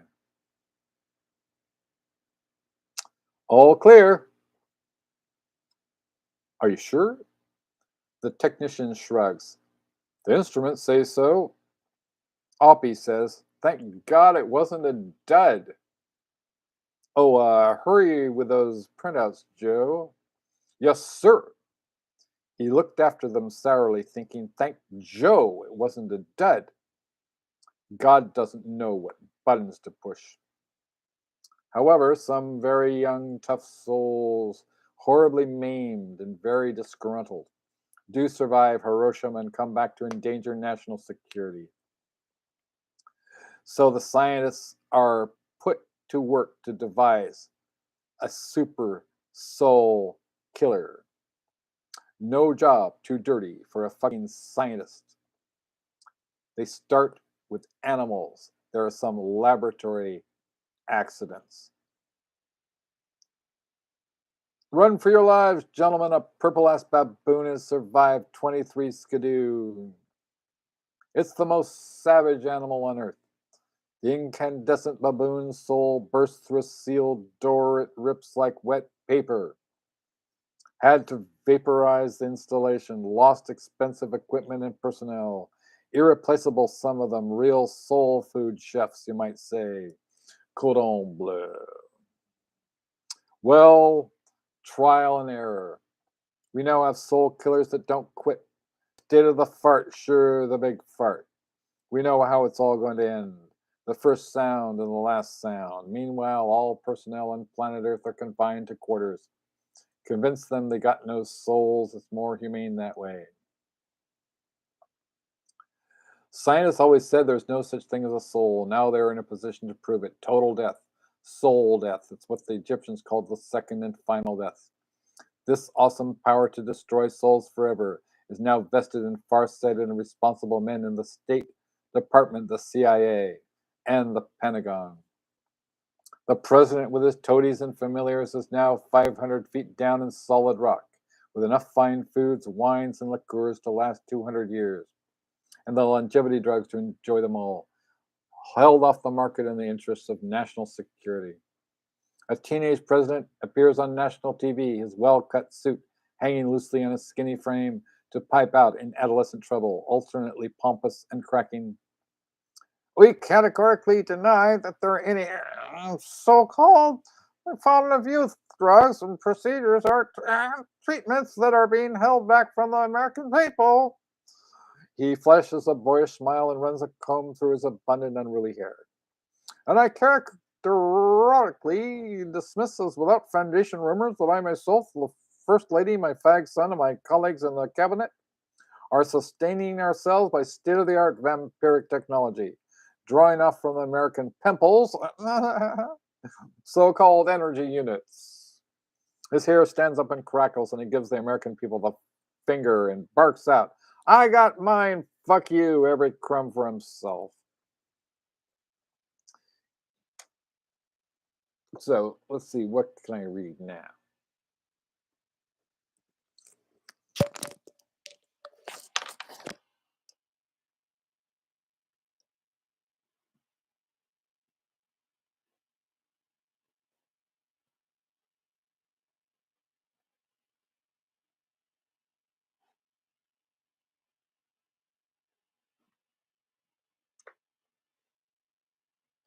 Okay, so the first iteration of the junk merchants went abominably and resulted in this fucking disaster with a cover by Ruth Anna Evans, who totally fucked me over, and this is just a cowardice of the horror community, not willing to acknowledge that there were shenanigans. We did get something good out of this, but it was not at all what I planned, and I really should never have trusted a junkie. I should have, I should have taken the words of William S. Burroughs to heart and not trusted Rob Tannehill. Nevertheless, we did collaborate on something called the Department of Interstellar Drug War, The Astronomer. And I'm going to read a little bit because this has been unpublished and it's never going to see the light of day. So, and we've just been taken over by fascists. So, all bets are off. And you wish you were as sexy and intelligent as I am with a brain injury.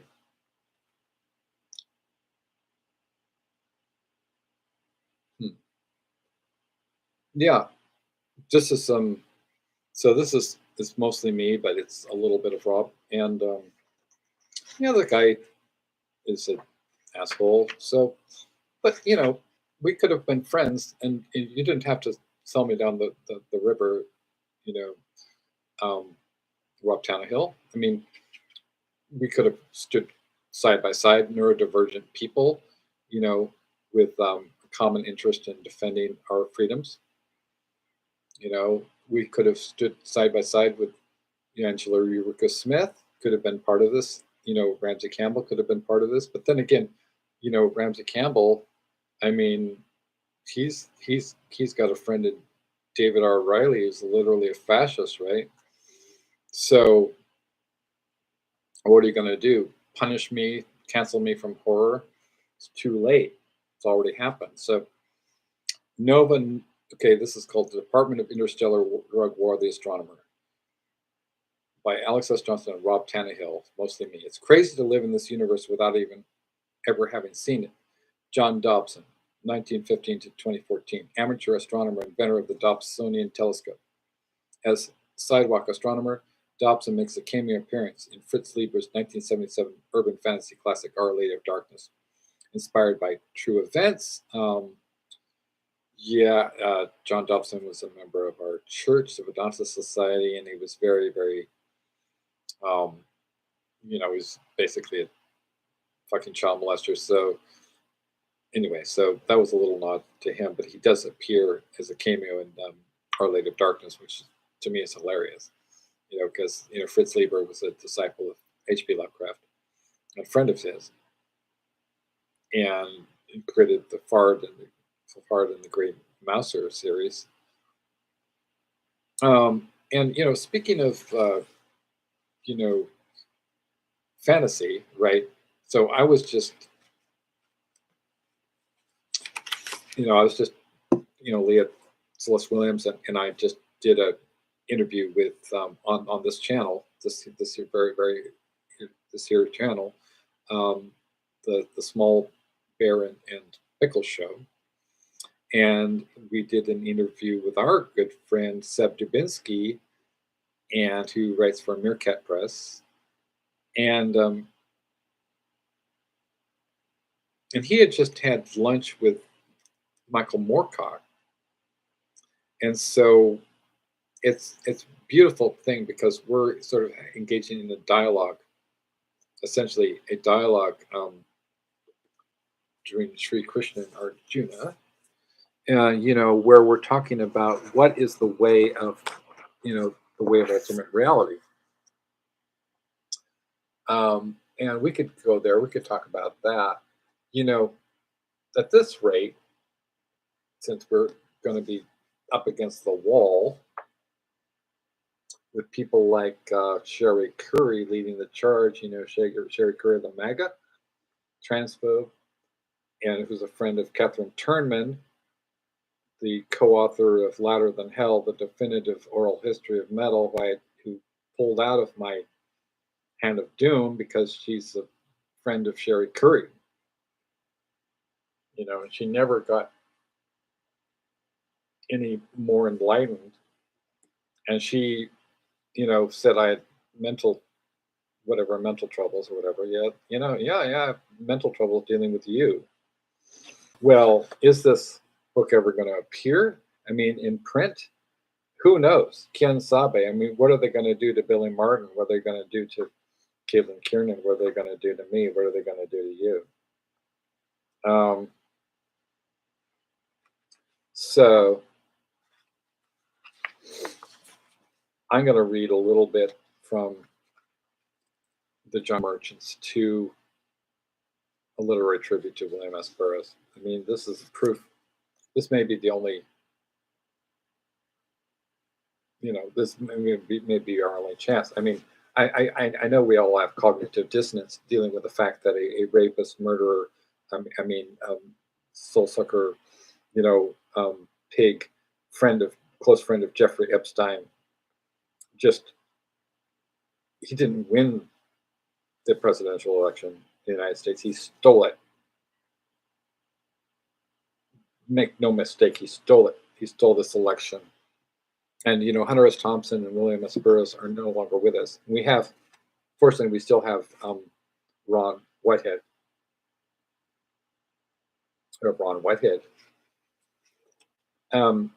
So who's the next best thing?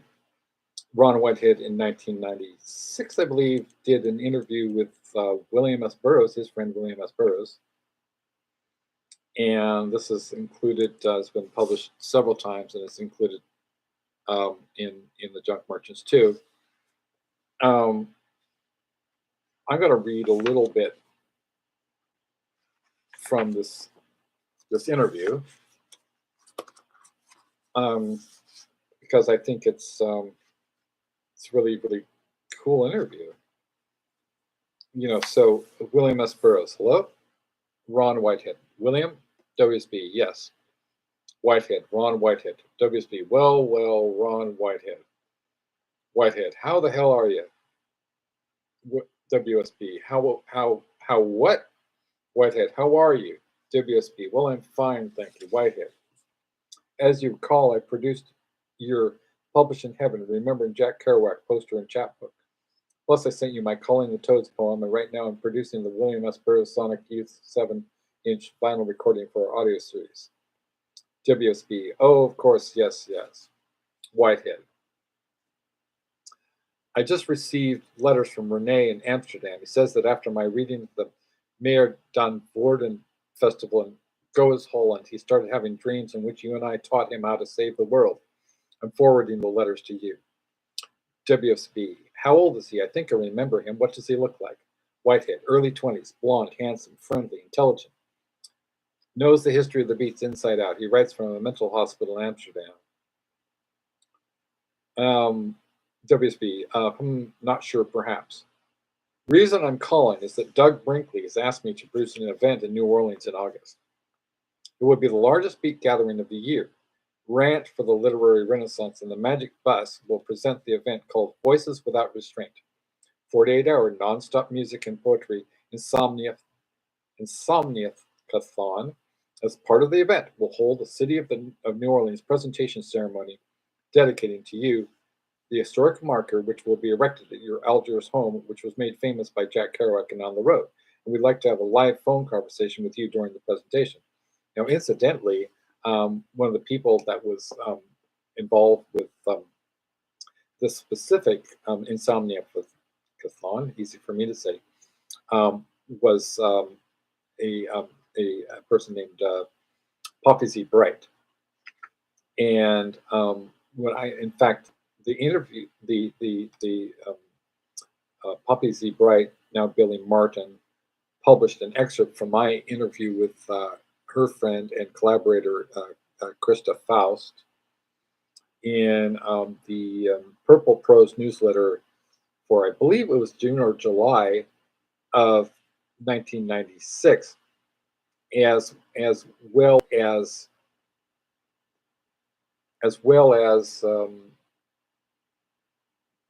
her infamous piece, which is excerpted also in this book. No, the full thing. I mean, we print the full thing, which is called R.I.P. And you don't know. I mean, I was planning to publish this, and God help us all. God help us all. This is such a beautiful book. It's just a fucking tragedy what's occurred. This is one of the greatest tragedies in history. And we can take solace in the fact that we've been down this road before.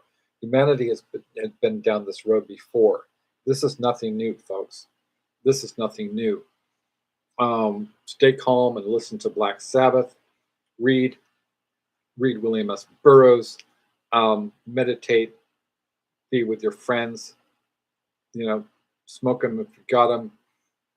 Drink a little bit of tequila or a lot, and have a party in your backyard, and have a block party, invite all your neighbors, blast some music, blast Rage Against the Machine, blast Metallica, blast Machine Head, blast Fear Factory, blast Terry B. Murphy, blast Karen Crisis Band, blast Black Sabbath, David Bowie, all the peoples, Abnormality. We're not going to go down without a fight. And it's going to be a long, protracted, and bloody fight. We will dominate you. We will dominate you. Your asses will be grass, baby. And we're going to be stylish and sexy at the same time while we're handing your asses to you on a tray. We're going to be looking good, like me. Okay? And that's just the fact, We are beautiful, and you are ugly. We are light, and you are dark. Not in terms of skin color, but in terms of your soul. It's like charcoal. Shout out to my friend Garrett Cook. I love you, man. Who's also in this book. It's also in this book, and it could have been great. It could have been great, But instead, the horror community spent all this time sort of fighting amongst each other, throwing me under the bus, and now you want me as an ally. You want you want me to support you. I will stand. What's your name? What's their name? Sumiko Salson. I still stand beside you in solidarity, Sumiko Salson. Okay. I still love you. It doesn't matter because we're not this body. We're infinite cosmic consciousness. I want you to I want you to really think about that fact. We are cosmic consciousness. We're stardust. We're golden. Yeah, yeah, baby. It's all true. It's all true. And I'm not saying this because I've been taking drugs, because I haven't taken any drugs or I had a sip of alcohol, even beer, since 2012. Since 2012, so that's been more than a decade, right? I've been clean and sober for more than a decade. So I'm talking about cosmic consciousness, the real thing. You can achieve cosmic consciousness. Um, Whitehead, any memories of different New Orleans neighborhoods you visited? Uh, Music, riding the ferry, WSB. I'm not going to try to William S. Burroughs. The Quarter, strange plays, didn't get around too much. Whitehead, the New Orleans police have come under attack recently. Imagine that. For corruption. A cop hired executioners to kill a woman who signed a brutality complaint against him. Louisiana police cars have so no one will have to fear inscribed on their sides. Do you have any observations about the New Orleans police, about the illegal search of your home there, or the firearms they confiscated? Shout out to Ash Lohman, my collaborator in the Puppet Colony, which may never see the light of day, although I will publish what we have on social media so you can see it for yourself. Okay, I'm going to put it up, what we have on my on my Substack. I'm going to publish everything that I was going to publish because we don't know if we're going to have a future. So no, they never laid a finger on me. This is William S. Burroughs. As far as any brutality goes, they did lead me to believe that one of them was a federal agent when he wasn't. He was a city cop, so there was an illegal search, but I didn't know it at the time. The next day, I was arrested. There was someone with me I hardly knew. He was just introduced to me. He had one joint on him. He'd thrown out larger amounts, but still had one, and they found it right away. Then the next day, they went in and took my car, and I never got it back, but I wasn't convicted of anything. See, they can confiscate your property even though you're not convicted of anything. That's really scary, sinister. Whitehead, both our political parties are looking like a bird with two right wings. William Seward Burroughs. Exactly. Whitehead. The police are gaining more powers daily as our personal freedoms are disappearing. William Seward Burroughs. See, that's what I say. The whole drug war is nothing but a pretext to increase police power and personnel, and that, of course, is dead wrong. So many created, imagined drug offenses. And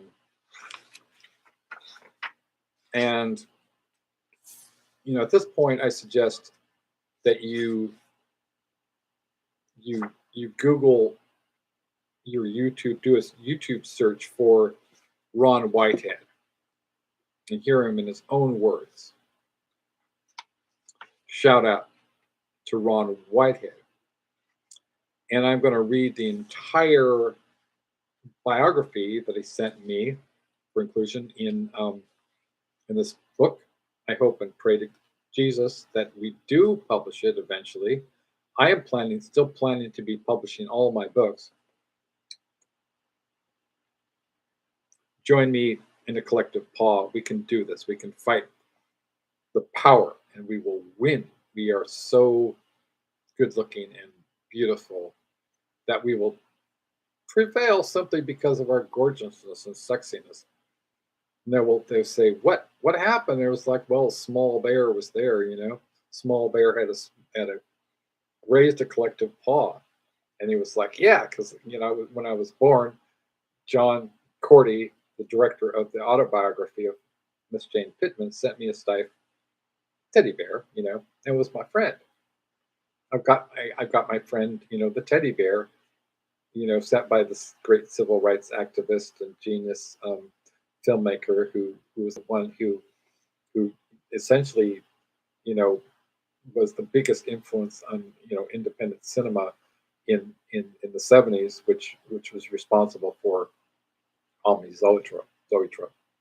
So he's the guy you can thank if you're a fan of Francis Ford Coppola, if you're a fan of George Lucas, if you're a fan of Star Wars, if you're a fan of movies Coin Scotsy, then you have in Apocalypse Now and Bram Stoker's Dracula. You have John Cordy to thank, the guy who sent me the striped teddy bear when I was born, right? Who also made the Ewok Adventure, which was decades before the Mandalorian, right? So that guy, John Cordy, right, made Go Ask Alice. I think she'll know when logic and proportion have fallen sloppy dead, and the White Knight is talking backwards, and the Red Queen's off with her head. Remember what the Dormouse said. And that woman was Grace Slick, who wrote that song. She was a high school classmate of my parents, Stephen M. Johnson and Beatrice Clark Johnson. And they also had a classmate named Joan Baez. Joan Baez, who wrote the song, remember Diamonds and Rust, right? Diamonds, diamonds and rust. And these are the people, some of the most important cultural forces of the 20th century and of our times. And I don't think it's any accident that there's been this kind of cosmic alignment of forces that came together and is responsible for this one of a kind book. But God help us and Jesus help us and Kali help us, we will put out this book. I may just put out this book unedited and let God sort it out, and swap it out, and because I can. People in Scotland are drinking because of us. Carmilla Voyas. Shout out to Carmilla Voyas, my dear friend in Scotland. And there's a guy you may have heard of named David J. Haskins, and we did a whole analysis of David J.'s poem, and we did a full reading on the Small Bear and Pickle show about 3 days ago. That was before we had Seb Dubinsky, and we also discussed with Aaliyah and Seb. We discussed David J. Haskins, and David J. Haskins is, of course, a founder member of the band's Bauhaus and Love and Rockets, and he wrote the songs Bela Lugosi's Dead and Kundalini Express. Of course, you see who's in the book, right? Poppy Z. Bright, Billy Martin wrote the introduction, which I may read or I may not read, because hopefully I'll be putting this out anyway, and you will be able to purchase it, and you'll be purchasing guns, or you'll be purchasing whatever, to protect yourself against the fascists. And I hope that I always encourage Black people to arm themselves.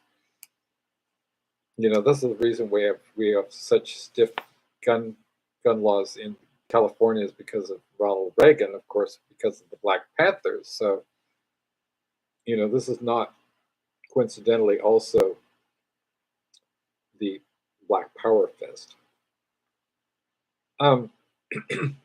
We are all one collective paw. Shout out to Dale Smith in Torrance. This is a poem, an original poem that was written for this book specifically, called El Hombre Invisible for Joan Vollmer Burroughs by David J. Haskins of Bauhaus.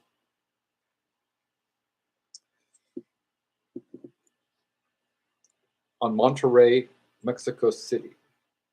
The first bolt hole, burrows fleeing in the opposite direction to that of the trajectory of the bullet which penetrated his wife's skull. William Tell. Never played that game before. Probably won't play it again. He says in that voice as dry as desert dust.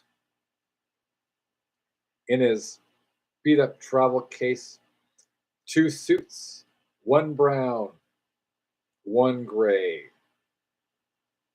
a raincoat, 3 ties, 3 shirts, 2 white, 1 black, white on white, transparent black capes, back on the rack. Did he put them back on the rack? A dog-eared copy of Celine's Journey to the End of the Night. A cutthroat razor, a deck of tarot cards, his works, the gun. It's a 305 Castle, which I know thanks to Ash Loman. Shout out to Ash Loman in New Orleans, my brother. I love you, man. Ash Loman, a collective paw. Collective paw. The shadows of the trees in Calle Orizaba lengthen as the sun dips low in the dusk, and the statue in the plaza looks the other way forever, as El Hombre Invisible slips by. There is a poem that I wrote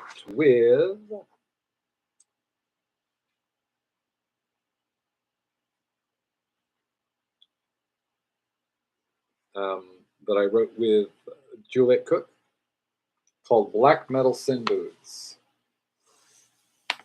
Tiny crumble cars track the transmission from a rusted out crucifixion.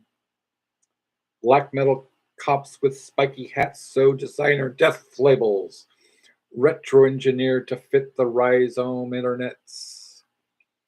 Pink bees, not lips, cover the rotten fruit, tongue with screaming stingers.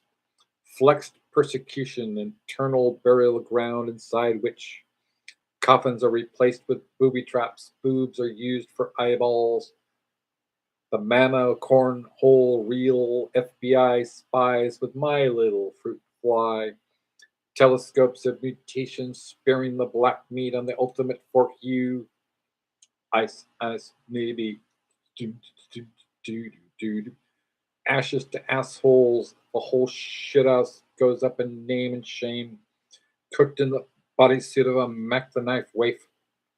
Wafers tainted with poltergeist portals enunciate true or false plays, aiming towards the next target.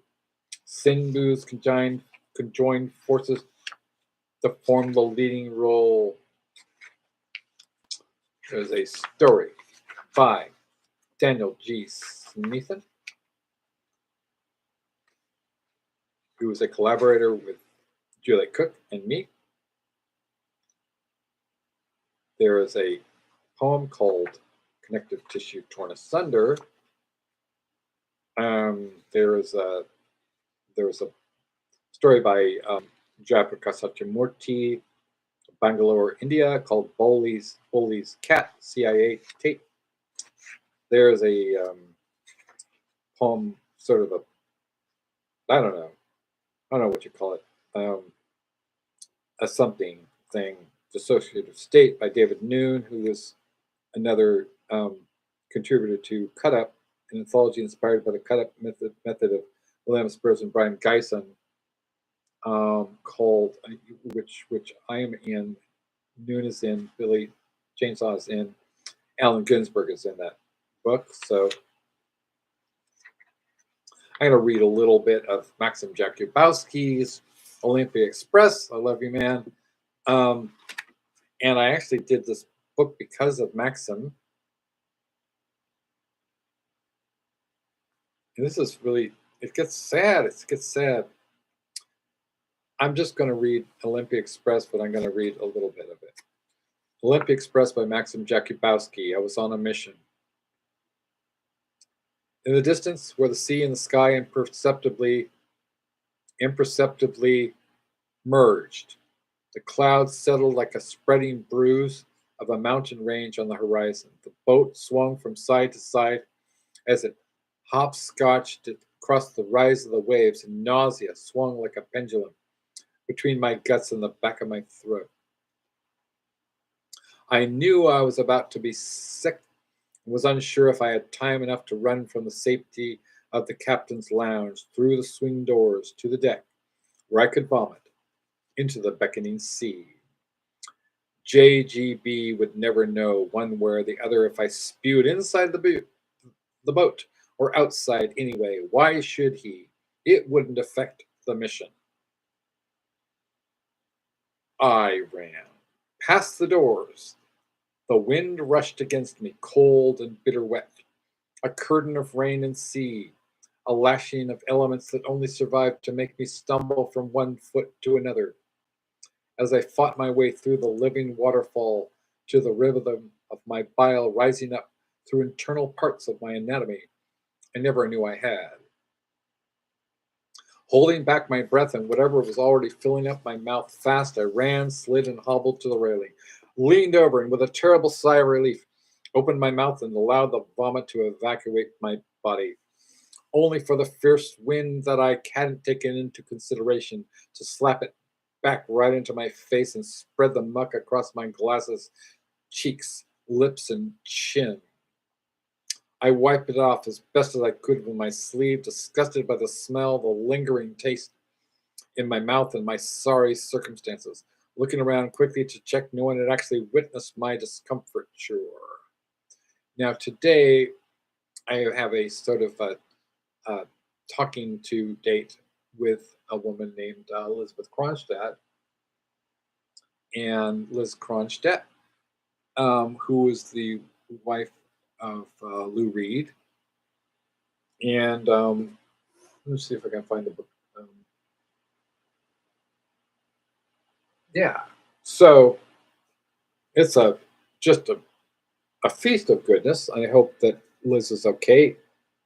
You know, we're going to be talking so later today. So a shout out to Liz Kronstadt. I love you. And it's a perfect day. I mean, it can still be a perfect day in the neighborhood, right? It can still be a perfect day for all of us if we just remain calm and remember that we are the victors in this saga of history. We are the victors. We defeated the evil empire. We defeated the empire. What I'm doing? What? Yeah, I know. This is my dad, Stephen M. Johnson. He's my father. You know, I'm live streaming. He did this. He did this. I'm live streaming. I just found out the news. Live on YouTube. Live. Okay. You know, that's my dad, the internationally renowned inventor and whimsicalist, Where am I? possibilicist. Hey, this is my dad. We're live streaming on YouTube. You know, and we just found out the devastating news that Yeah. that Trump, Donald John Trump, a criminal, has just he didn't win the election fair and square. He took over the government, and right, and he you know, this is my dad. Yeah, I'm waving. This is my dad. You know, super Wow. proud of him. Right, he's a great man. You know, whatever. It was a great life. It was a great life, right? Oh. You know, we had so many opportunities, Yeah. to take this nation and make it something we could be proud of again, just the same way we fought the fascists in World War II. And we, I'm going to my computer. yeah, he's Nice going to to his meet room. you. Yeah, he says he's nice to meet all of you, everybody who's watching this live stream. Nice to meet all of you. It's nice to meet all of you. It's really good. But I'm reading, you know what I'm reading from? The Junk Merchants 2, a literary tribute to William S. Burroughs, one of the greatest writers who ever lived. And I'm reading from, I think it's an instant classic called Olympia Express by Maxim Jakubowski. So, anyway, He's talking about being sick on this on was he on a yeah, he was on a boat, right? He was on a boat. And this kind of reminds me of Mark Twain in The Innocents Abroad. You guys, what you should do, you know, first of all, we're going to party like it's 1999, right? We're going to, smoke them if you got them, right? We're going to have block parties. We're going to be blasting Rage Against the Machine. Remember to blast some Rage Against the fucking Machine, right? Blast some Terry B. Murphy. Blast some Karen Crisis band. You know, Karen Crisis. I called her the Exorcister. Exorcister. She is a great human being, and she's a witch, and and there are going to be some. Yeah, of course they've committed atrocities, and they will commit more atrocities, and there will be murders, and there will be. It's going to be a fucking nightmare. But you know what? We are going to win. We already have one. If history is any guide, remember the lesson of the Bhagavad Gita, right? Krishna said, "Remain fucking calm, man, because we've already defeated you. We've defeated the Kshatriya warriors. Kshatriya warriors is the warrior class in India. You know that they defeated the forces of darkness. It's the same story as in Star Wars or Ewok Adventure. Yes, the Ewok Adventure, right? By John Cordy. You know, and we're going to dominate. Remember in Star Wars: A New Hope. It's like, oh, everything seems like like it's dark days. But the Rebel Alliance, right? The Rebel Alliance. Luke Skywalker, right? Luke Skywalker, Mark Hamill, right? And he aims at the Death Star and he blows it the fuck up, right? This is what's going to happen now. And it's going to be grim, but it's also going to be great. In the future, if there is any history, this live stream is going to be part of a movie. And for those of you in the future who are watching this movie, I don't know if I'm going to be around, but I'm Alex S. Johnson, and I run Nocturnicorn Books, and I'm a badass.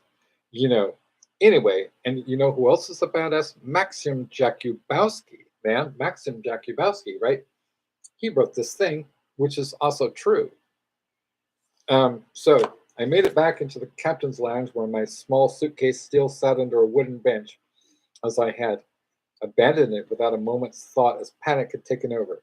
The 3 green paperback volumes, carefully wrapped inside pairs of black socks, in a far corner of the beige suitcase, which probably now matched the color of my face. I only ever wore black socks, still do now, some 50 years later. A man of habit. 2 weeks earlier, the call had come from Mike Moorcock. Shout out to Mike Moorcock, inquiring when I was traveling back to London again. As it happens, in a fortnight, I told him, some family obligations or plans to hunt down a handful of new albums which I couldn't get a hold of in Paris, or at any rate, not at ridiculous import prices, or both. I no longer recall which. Can you do me a favor? Of course. Jimmy Ballard has heard about some books apparently they can only be got hold of in Paris. Was wondering whether you can bring a set over for him. 3 books, and if you could, I wouldn't mind a set myself. We'll pay you back, of course. He described them to me, and I quickly identified the books in question. Many of the bookinistas with their stalls on either side of the river had piles of the instantly recognizable green-colored Olympia Press paperbacks. I'd always equated them with pornography, and they'd never evinced my interest. I was too young and too busy spending my Paris days and nights, studiously looking for the real thing. That is, girls who would be willing to sleep with me for love and not for money, to have developed at this early stage of my life any appreciation for pornography. Just goes to show the vanity of youth. Why would the admired and inspirational J.G. Ballard have any interest in dirty books, I wondered. But I'd agreed to pick up 2 sets of the books in question by some guy named William Burroughs, and bring them over to London when I visited next. They're somewhat different, Mike had pointed out, intriguing even. So now I shivered in the boat's cafeteria, nursing a glass of Tizer, sick like a sea of stars drying against my jacket, trousers, and even shoes. Smelling no doubt to high heaven, twitching nervously about my imminent walk through the customs shed upon disembarking, and the knowledge of the books, which I'd since ascertained were actually banned in the UK, clumsily concealed amidst my socks. Surely, secret agents hid their stuff in better places? If this was my introduction to a life of crime, it lacked elegance and wit, to say the least.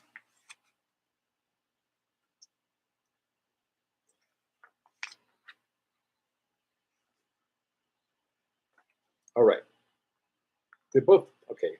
Can you open your suitcase, sir? It didn't lock, but I moved the catch and opened the suitcase wide. There wasn't much to see. A few shirts in dire need of irony, a spare set of underwear, an actual few books, a notepad, a pair of shoes, my toiletry kit. Could you open up your shaving bag, sir? I was ordered. I pulled on the zip. One of them looked inside and saw nothing to alarm them. No fresh fruit? What? No fresh fruit, I asked. No, none at all. Why? No bananas? To say I was puzzled by the turn of events and inquiries would have been an understatement. Bananas where? See what he did here? Yes, we got no bananas. An ironic smile almost drew itself across my lips. No. So our young sir hasn't any bananas? No.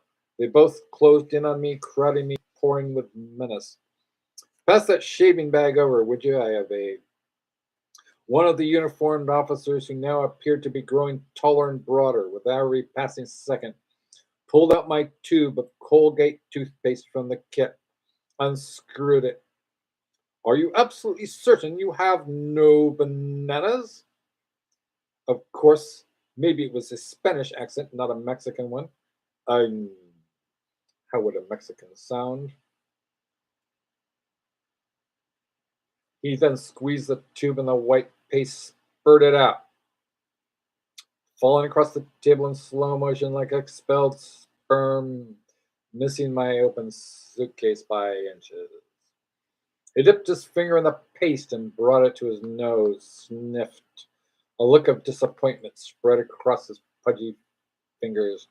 Indeed, no bananas. The two men looked at each other, and I briefly thought I was about to be dismissed. But a look of connivance circulated from brow to brow. According to the manual, there are other reported methods for smuggling bananas, aren't there? There are. Sir, could you undress? That's what I said. Here, right now? Where else would you prefer we escort you outside to the quay and get you to strip in the cold in front of the other voyagers? I hesitated. There are no rules to say we can't do that, you know. He patted the submachine gun against his thigh. I undressed.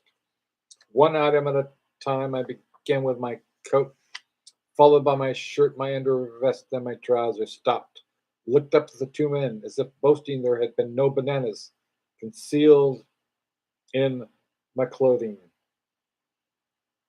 And yes, there is penetration.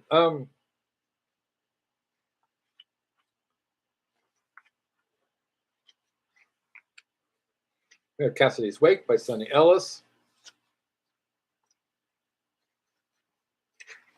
It's a real tragedy, you know, to literature. I'm going to read a little bit of Stories for Mortals by Graham Masterton. This has never been before in print. Shout out to Graham Masterton, the author of The Manitou and the Rules of Duel, with an introduction by William S. Burroughs, one of our greatest writers, living writers. Stories for Mortals, believe it or not, I've never thought of myself as a horror writer.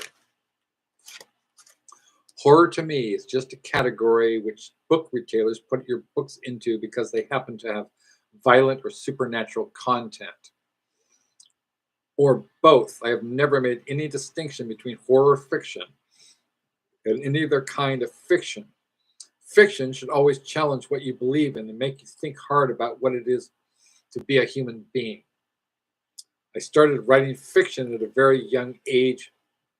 Excuse me. I started writing fiction at a very early age. I'm reading from Stories for Mortals. It's an original essay by Graham Masterton. I think it was published once, but never before in print. I started writing fiction at a very early age, inspired by Jules Verne and Edgar Allan Poe in particular. I would write 3 or 4 page stories and read them out to my friends during lunch break at school. I did the same thing. Some of them were horror stories, but I also wrote science fiction and war stories, even some humor stories with a character like a modern day Mr. Pickwick. That's Charles Dickens. Okay, so you can go out there, use your library card. It's a Wednesday. It's about 4 minutes to 9 a.m. PDT, Pacific Daylight Time, California. And wherever you are, you can go and use your library card, which is free, by the way, to go to your library as soon as it opens up. Man, you're going to be toasty. You've been smoking weed. You've been drinking whatever they've been drinking too. So it's going to be cool. It's going to be chill as fuck. It's going to be, and there's going to be talks. It's not going to be a quiet library. It's not going to be a quiet library. Everybody's going to be talking about this. What you want to do is make as much fucking noise as possible. And if they arrest you, live stream it. Live stream that shit. Live stream your arrest. If they try to, break into your house, live stream that shit. We're going to go live. We have the technology, right? They will not defeat us. They cannot conquer us because we're sexy as fuck. And sexiness and charisma, as it's worth its weight in gold, I'm just telling you, this is Graham Masterton, one of our greatest living writers. He was a friend of William S. Burroughs. He wrote this story. She gave it to us. And he'd said about, he actually wrote, I believe, the forward to the previous volume of The Junk Merchants, the first iteration of The Junk Merchants. And he said, this fits the bill, which I thought was really cool. So thank you, Graham Masterton, and hopefully, I may be like just publish the book. I may just publish the book unedited, just to get it out there, and you can buy it on Kindle at the very least. You can buy it on Kindle at the very least, and then you'll get what you pay for, and so much more, my friends. So if you like quality literature, you're in for a treat. You're a real surprise. I can't fucking guarantee that, but I will at least endeavor to put out The Junk Merchants. At least a version. It may not have all the stories and poems in it, or the biographies, but it will be out on Kindle, and I'm probably like by the end of the week. So while we still have a little bit of a window left, and the present government is sort of knuckling under, and maybe literally knuckling under to the fascist knee on their chest. I mean, this is hard. I'm trying to have a little bravado to be strong, and I'm reading Graham Masterton's stories for mortals. Some of the horror stories, though, made a lasting impression on my friends. I would say this is the guy who wrote The Manitou, right? 25 years later, a school friend told me that even though he was now a city manager, he still had nightmares of a man who had no head, who used to walk about the house singing Tiptoe Through the Tulips. What almost all of my stories shared, though, even at that age, was my feeling that fiction should take readers right to the edge of human experience. Reality is strange and exhilarating and tragic. Sometimes reality is well beyond our understanding. But I always believed that fiction should take us even further, right to the very boundaries of our humanity. When I was 13, I wrote a 400-page horror novel in which the sole purpose of a mysterious sect of vampires was self-destruction. At 15, I discovered the beat writers like Jack Kerouac and Allen Ginsberg and William Burroughs were taking both the style and the content of the writing to an extreme. William Burroughs wrote a novel called The Naked Lunch, which caused an uproar when it was published in 1962 because of its political and homosexual content and its open discussion of drugs.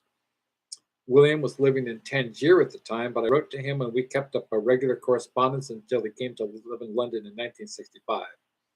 By then, I was deputy editor of a new men's magazine called Mayfair, and I've spent some time with that magazine. William wrote for Mayfair regularly, and we spent many evenings in his department in Duke Street discussing revolutionary writing techniques. You can still do that, by the way. I mean, you can still do everything that, we're not dead yet.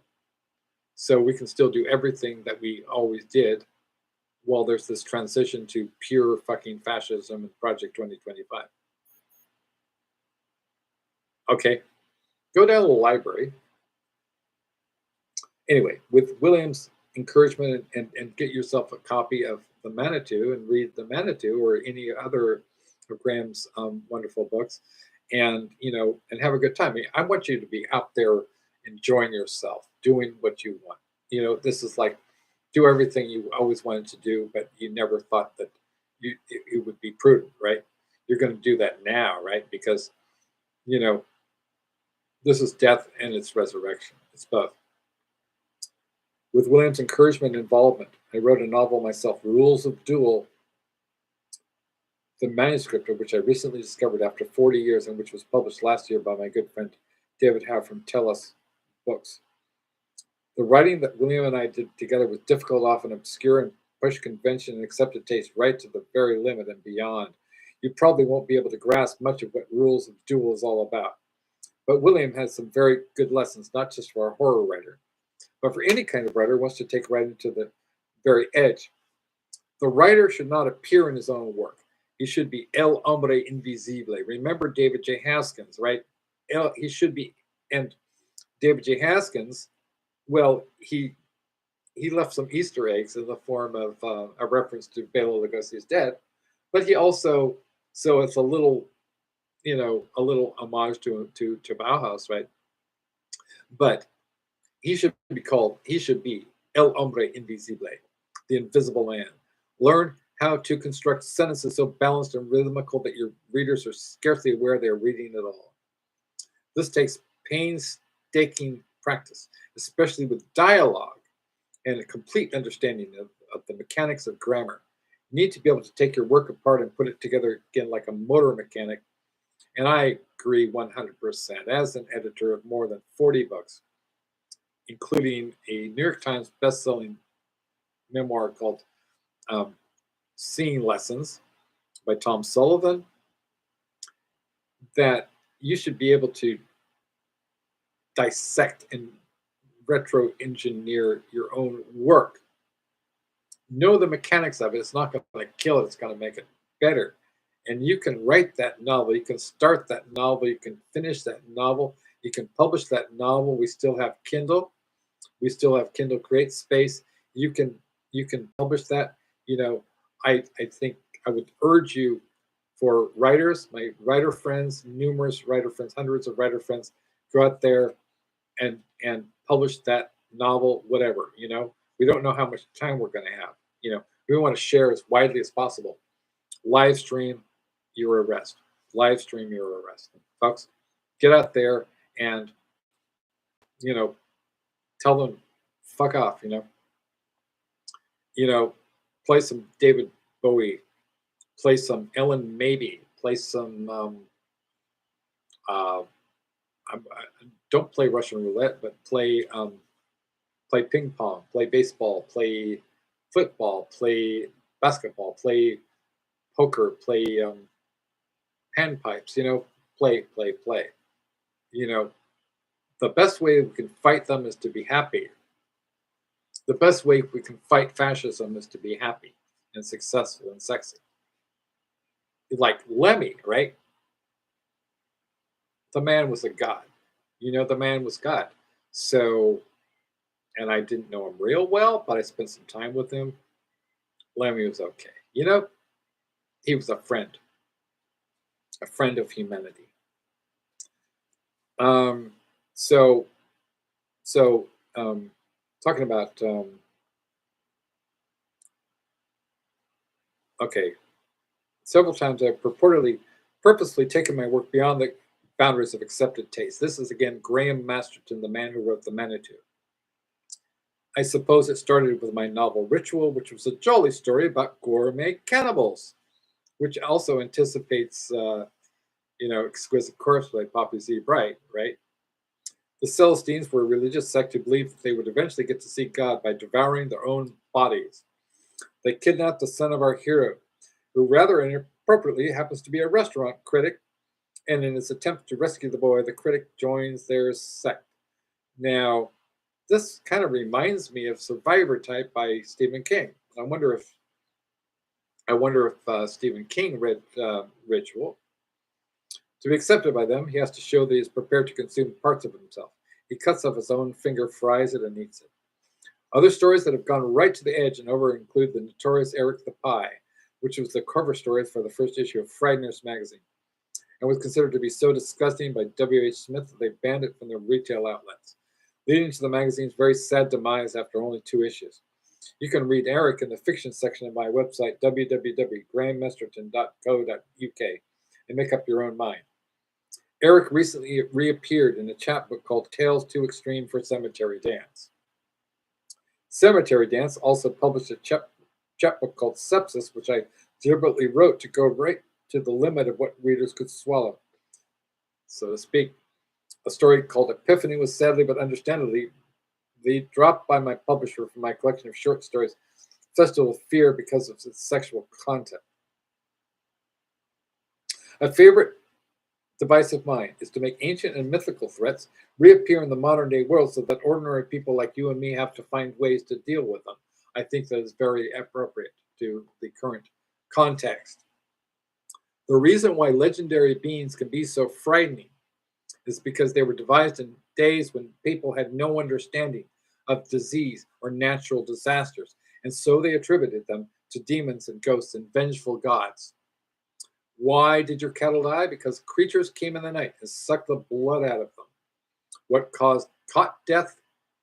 Witches who crept into your house when you were asleep and stole your baby's soul. But then again, I consider this to be horror fiction. It's just stories, as stories have always been told. Stories to make you think who you are. Stories to help you come to terms with your mortality. This is an essay called Stories for Mortals by Graham Masterton. All of us who are alive at this moment are like a city with its millions of lights sparkling in the night, one by one, though the lights are extinguished, and then there's nothing but darkness. There lies the horror. Graham Masterton is mainly recognized for his horror novels. This is his biography, but he's also been a prolific writer of thrillers, disaster novels, and historical epics, as well as one of the world's most influential series of sex instruction books. He became a newspaper reporter at the age of 17, was appointed, etc. So go to your, go to your library and read a book by Graham Masterton. You'll thank me. You'll say, Alex S. Johnson, thank you so much. Thank you kindly for telling us, we don't really have to worry because these people are stupid and they're ugly and they're not cool. We've got, who we've got on our side? Like all the fucking cool people. We have William Taylor Jr., WT2. Shout out to WT2. We have a wonderful essay called Like Mother, Like Son, William S. Burroughs, Laura Lee Burroughs, and Coke. And this also contains, so a reference to, Okay, so I'm going to read a little bit of this. This is already out there on the Reality Studios um, website run by Graham Ray, who's a friend of Chris Kelso, who's also in the book. Shout out to Chris Kelso. Um, this is, so I'm just going to read some of this because I think this is absolutely fascinating essay, and whether or not this book will absolutely appear. Of course, maybe I'm having a hallucination, or maybe all of this is not as bad as I thought it was, you know. But you know, Donald Trump has literally promised to murder his, to put his opponents, his political opponents, up against a firing squad, before a firing squad. So, and we saw what he did to the country. You know, millions of people are dead from COVID because of him. He absolutely devastated us. Then when he lost fair and square, he set his crazed mob of QAnon followers to the Capitol. He programmed, mind controlled them like puppets. It's something out of a William S. Burroughs novel, like the zombie killers with bear mace, including a member of the band Iced Earth. And they went to the Capitol in Washington, D.C., and they attempted to, among other things, murder the Vice President of the United States under Donald Trump, with Donald Trump's blessing and encouragement.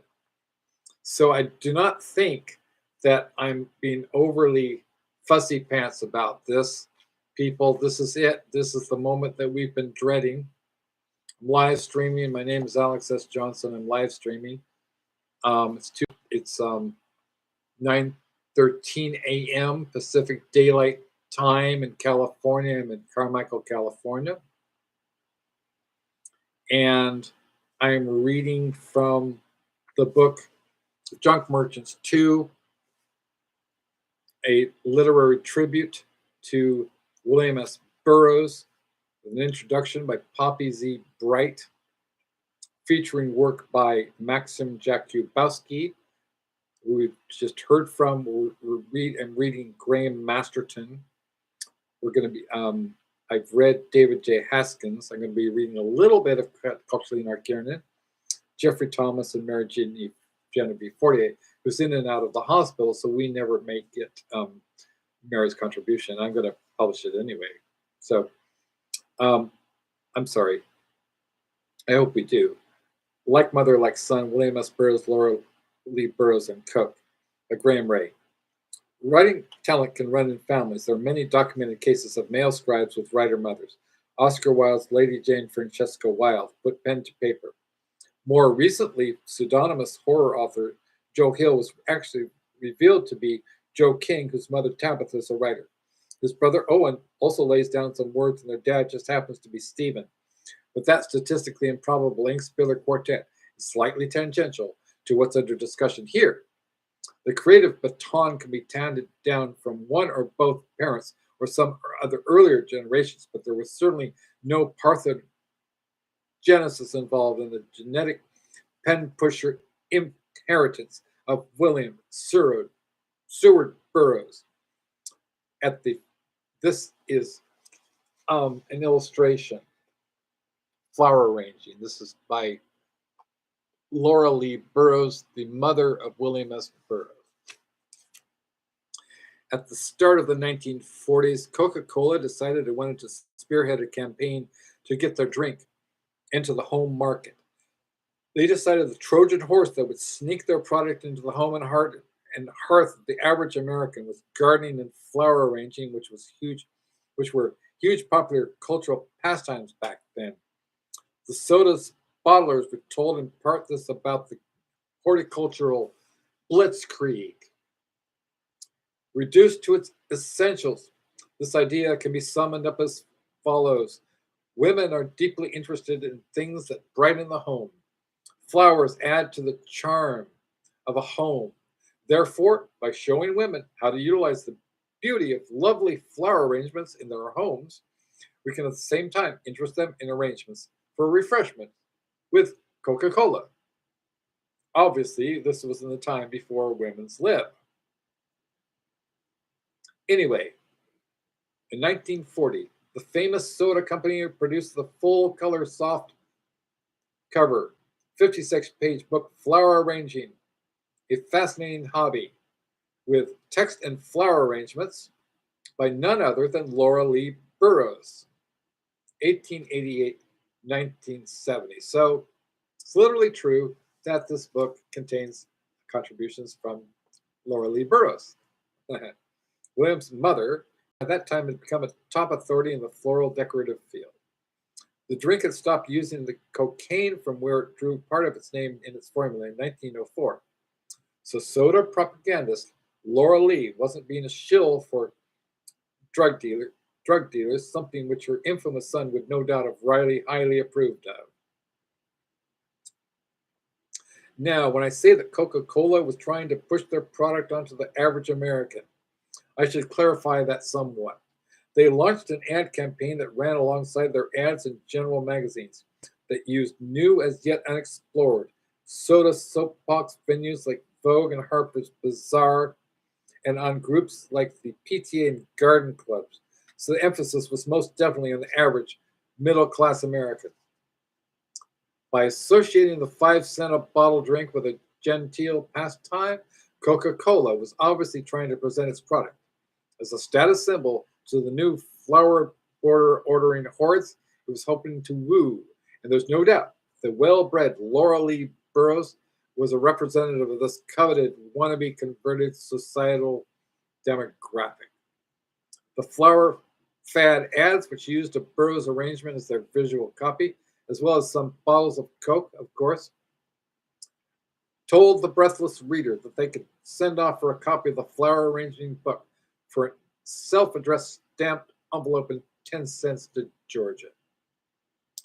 They even had Coke bottlers distributing it, who were in turn sold on the book by a film extolling its virtues and advising them to sell it to florists in their area. Woodruff Laura Lee was in the Flickr show. Amongst the eager, thirsty masses, and the company also distributed it at flower shows. This is wild, right? This is the mother of William S. Burroughs. Radio time was booked for the ads. Coca-Cola bottlers sponsored a program called Refreshments Time with Singin' Sam. Mrs. Burroughs and Mrs. Singin' Sam, the mind boggles. Is this Mrs. Singing Sam? Okay, so this was the friend of Laura Lee Burroughs, the mother of William S. Burroughs, and she was called Mrs. Singing Sam. This is so fucking wild and corny. The mind boggles. Discuss the book as commercials on the air, in between tunes spun by good old Sam, a popular minstrel Coombe volley and radio personality in that medium's early days. You have to wonder what Laura Lee sounded like. If it was anything like the flat otherworldly, unemotional, nasal burr of her son, you can only imagine the amount of poor listeners screaming as they reached for the off button and their knob twiddler set, frightened and disturbed beyond all reason or hope of buying the fizzy liquid the primping woman was pimping. Laura Lee was a beauty, notes Burroughs, bio-literary outlaw by Ted Morgan, with thick chestnut hair, a perfect oval face, the high Lee forehead, a lovely mouth, lovely skin, and a willowy hourglass figure. But these qualities obviously wouldn't be readily apparent to the average radio listener. However, all this mad fast advertising paid off in black liquid gold sales spades. As Flower Arranging, a fascinating hobby, Volume 2 puts in the introduction by Richardson Wright, who was the editor-in-chief of House and Garden magazine, and chairman of the International Flower Show Committee. Guess he was a big floral cheese back in the age of beverage yore. The Coca-Cola Company last year published a book relating their product as one of the pleasant things in the home to the fascinating art of flower arranging, illustrated with full color reproductions from the skillful hands and brilliant imagination of Laura Lee Burroughs. Here for the first time was a book on this absorbing subject, costing but 10 cents, that everyone could afford to own. 1.5 million copies have been distributed.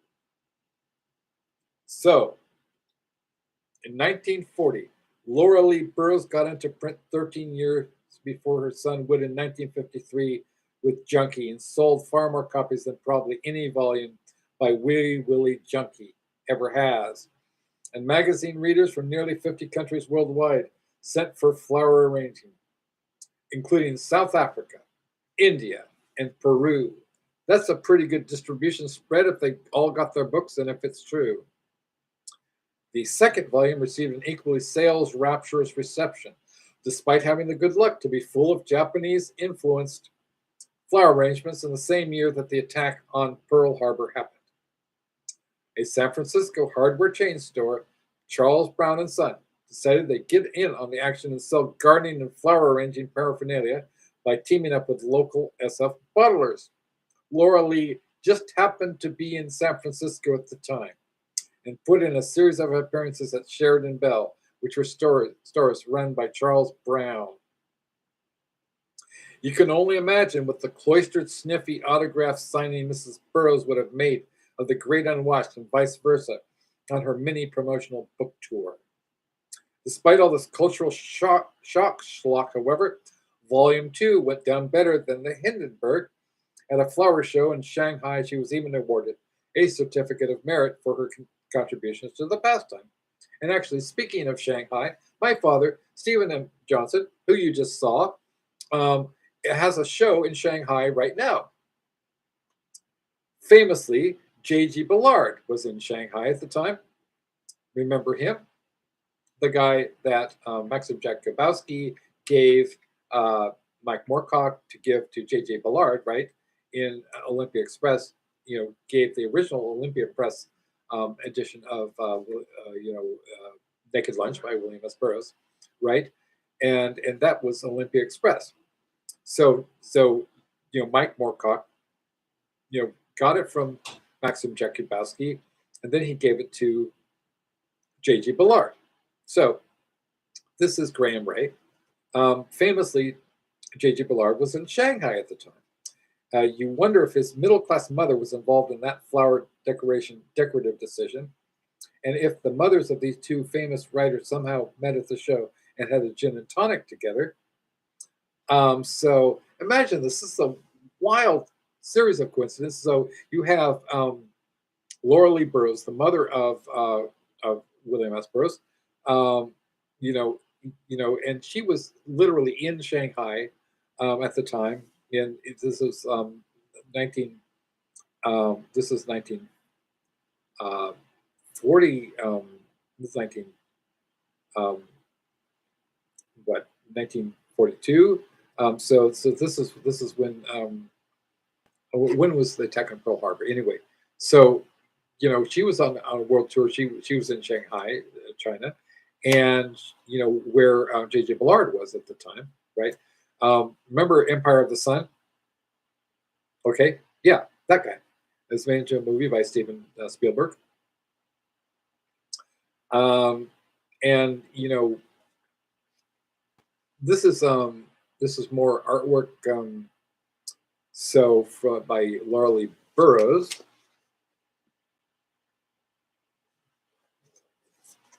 So we have the literal voices of William S. Burroughs, and we have Laura Lee Burroughs in the book.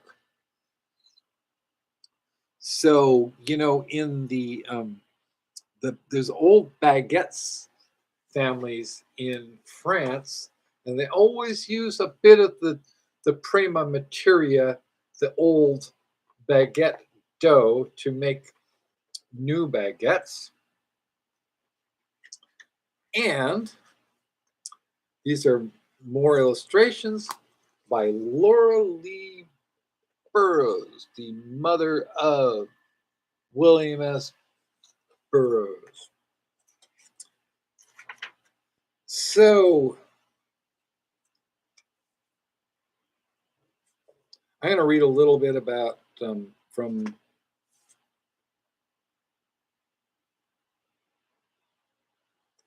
well, I'm just going to read the opening paragraph of R.I.P.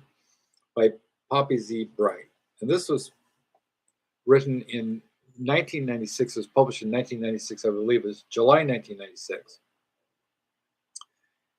And I'm just going to read the opening paragraph to R.I.P. by Poppy Z. Brite, Billy Martin. Dear William S. Burroughs, we never met while you were alive, but you shaped my way of thinking about everything from drugs to jism to prose style to loving my enemies. You made me wonder for all time what was on the end of my fork. I assumed you would live forever, pre-embalmed by the drugs. Tonight you were dead at 83, and I figured the least I can do is pen a fantasy about fucking your corpse. Well, he wasn't dead at 83. This was fiction. And very, very cheeky of Poppy, who the same year had put out a book called Exquisite Corpse. Now, do I have this issue? Yes, I have an issue. In July of 1996, Poppy Z. Brite reproduced an excerpt from an interview that I did with her friend and collaborator, Krista Faust, and that was published in this magazine, originally Carbon 14 magazine. So I guess Poppy had a copy of Carbon 14 magazine, or Krista sent her the original whatever text. And this was published in the same issue of Purple Prose newsletter that contained R.I.P. And this is really hot. You know, well, I could, if anybody wants, you could send me, I'll send it to you for shipping and handling. You know, it's a highly prized collector's item. I will send this. If you're watching this, I promise, I guarantee, I will send this to you for shipping and handling, and I'll sign it. You know, money is not going to be valuable anymore because the stock market's going to tank, or it's going to blow up. You know, so I was a contributor to Carbon 14 magazine along with a guy named Falling James. And some other people, Bucky Sinister. Does that ring a bell? I believe I'm friends with Bucky Sinister. And the cover was, so another contributor was a guy named Richard Kern. And he did this. He also did some movies with Lydia Lunch.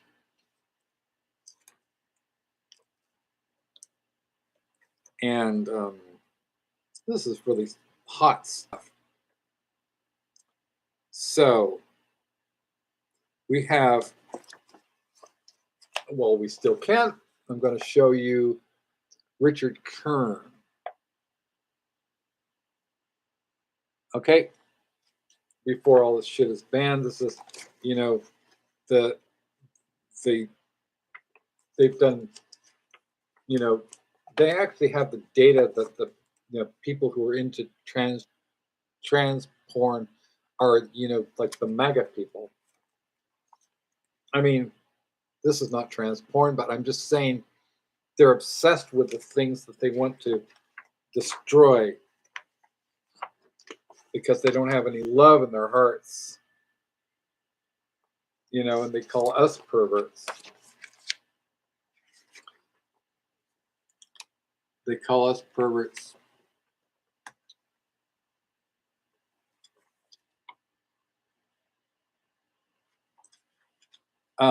Little Charlie's Bleeding by Bucky Sinister.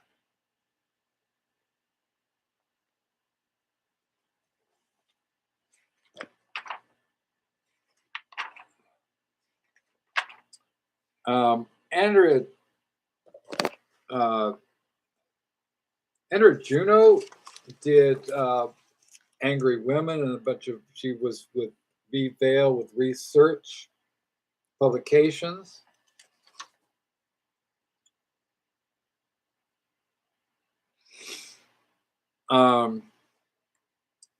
Cannibal Corpse by yours truly. And We Got Time. Survival Research Laboratories. These were some of the really, really interesting and cool things that were happening during that period. Who was this? Who did this? Okay, I don't know. Whatever.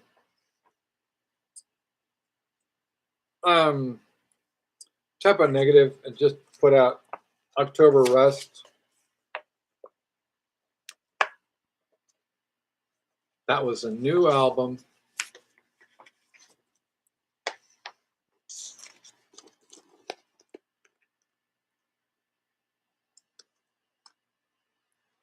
So this was excerpted in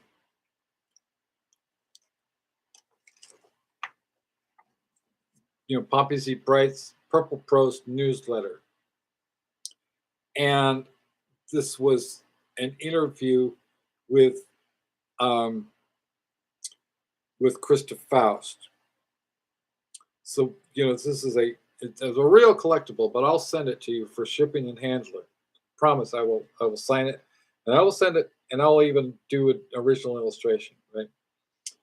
Krista Faust is one of a new breed of writers, infusing horror fiction with a sharp and delicious jolt of erotica, cracking the dry husk of taboo to proffer the dark fruits therein. As famed sexist Susie Bright explains in her introduction to the Best American Erotica, 1995, horror erotica dares the reader to be sickened and aroused simultaneously, senses betrayed. This fiction plumbs that shadowy realm where dread and lust pool together, where our greatest fear could equal our deepest desire. Among the writers playing their hand at this subgenre, Faust has both literary and street credential.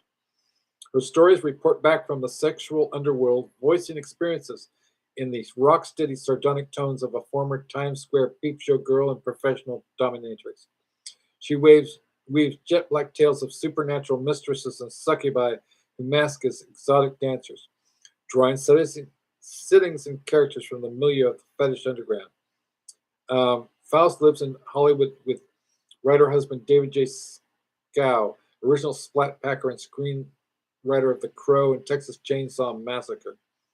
Her sales include stories in the anthologies Splatterpunks 2, Love in Vain, Hot Blood 6, Millennium, and Young Blood, both collaborations with Poppy Z. Bright. Book of the Dead 3 and Dark Side Horror for the Next Millennium, with more to follow. Faust's first novel, Control Freak, seeks a publisher. I'm just going to read a little bit, a very, very little bit. So just remember that the timeline, July 1996, Poppy publishes an excerpt from this interview in an Purple Prose newsletter.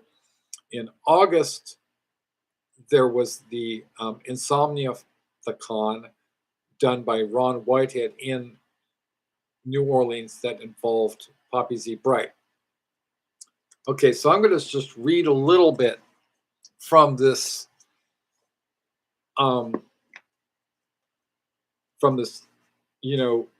this interview with Krista, and I'm really sorry that it's come to this. And I'm going to read a little bit. They both mentioned my friend Patrick Califia, who my father, Stephen M. Johnson, is also a huge fan of Patrick Califia. And a shout out to you, my friend. So I asked Krista Faust, when and where were you born? Krista Faust, I'm a child of New York City, born on the longest day of 1969 and raised in a divorced parents split between the Bronx and Hell's Kitchen. I was a perpetual runaway, and the city was my real family, providing for me and teaching me and shaping the adult I was to become. The city in my books. I taught myself to read at age 3 and never stopped, often filling up my knapsack with stolen books instead of clothes or food. I love scary stories, but I found it hard to relate. To standard issue Ozzie and Harriet horror, in which middle-class suburban families are menaced by ageless evil, because it was like science fiction to me.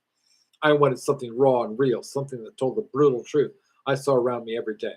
That was what made me put pen to paper in the first place. The desire to see the things I saw, the things that wouldn't go away after I closed my eyes.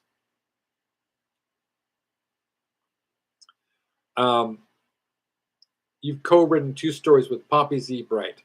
How do you know Poppy? Why did you decide to collaborate with her? What's your relationship with her? Krista Faust. Poppy and I met in a boy brothel in Thailand in 1936. We found we had a lot in common and decided to take over the world. Poppy and I are very different in the way we use language and construct stories, but our writing styles turned out to come up with a story like Triads, forthcoming in Millennium, edited by Douglas E. Winter, that I don't think either of us would have written alone. Although we do enjoy collaborating, neither one of us wants to make a career out of it. Your stories are written from different sexual orientations and gender perspectives. Saved and Cherry deal with gay male prostitutes. Epiphany with a lesbian encounter. Do you find it easy to switch between different headspaces? Is there a specific gender sexual orientation axis you feel most comfortable with? Krista Faust. I hate labels, but if I had to pick one, I'd call myself pansexual, full of possibilities. My fiction is where I can be anyone or anything. There are no limits, she says, quoting Clive Barker. I love all my characters, the simplest people with the simplest desires, just as much as the most experimental transgender creatures I can create. I can have a lot of fun writing a plain old-fashioned hetero missionary love scene, what my friend David Ferguson calls a nice vanilla sundae. Pansexual doesn't only mean the weird stuff, it means everything, and a lot of people who are hell-bent on proving their edgy sexuality are just as threatened by the simple scene as right-wing PTA ladies are by the concept of fisting or branding. I don't think anyone should be forced to do things that make them uncomfortable, but I also don't think anybody should be condemned for doing what turns them on, whether it's hot wax and leather or candlelit dinner and Fredericks of Hollywood lingerie.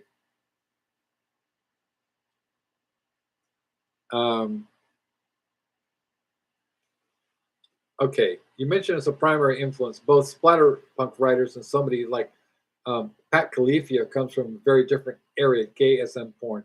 Do you think there's a deeper connections between the new horror and cutting edge erotica? Krista Faust. Sex and death have always been intimately linked. After all, they are the two most controversial and inescapable experiences of human existence. And in our society, they're also the most taboo. We live in a hypocritical world that stays glued to the television, while tabloid talk show hosts pimp atrocity and smugly shake their heads, then become morally outraged when an artist steps over their arbitrary line of decency. Committed indecencies. I recently saw the only erect penis I've ever seen on television, on a tabloid program, bemoaning the evils of home video violence in the media. In the midst of a barrage of grainy security camera murders and caught on video police brutality, they showed a home video of a man raping and beating his cringing wife. I watched stunned as the man's clearly visible penis stiffened with each slap to his wife's bruised face. The society that condones shock tabloid images like this is the same society which condemns the work of writers like Pat Califia now Patrick Califia. Depicting consensual acts between loving adults as insidious smut that must be banned to protect the children. Publishers seem to have the same strange bias when it comes to dark and horrific fiction. Villains are allowed free reign to commit all manner of lovingly described violence as long as it's made absolutely clear that what they're doing is wrong. The most vile and grotesque imagery is perfectly fine as long as it's sealed in a neat little box labeled evil, or better yet, not me. And on top of this, mainstream publishing has become astonishingly narrow-minded lately, focusing with desperate intensity on guaranteed brand name writers who don't cause trouble or cross lines. And it's still true. The closest they'll come to taking a chance is dumping a giant advance on a first-time writer whose novel is already in pre-production as a movie in the hope that the film will be a hit, functioning as a multi-million-dollar advertisement and turning their little science project into the new Michael Crichton. This short-sighted mentality, combined with inability to cope with ambiguous morality and unacceptable imagery, is forcing many talented writers too old to be anyone's best-selling discovery or too intense for the bland fast food consumers of middle America into fringe areas like porn erotica or the small press. Of course, edge sexuality is in turn leaking back into the mainstream, from Stephen King's Gerald game to the prevalence of SM erotica in contemporary imagery and contemporary short fiction. In some cases, it can be beautiful and honest, but more often than not, it is okay. So that is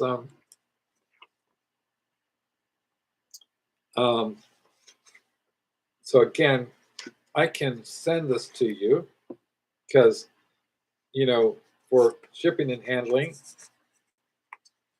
and you can have this one-of-a-kind collector's item for free, right?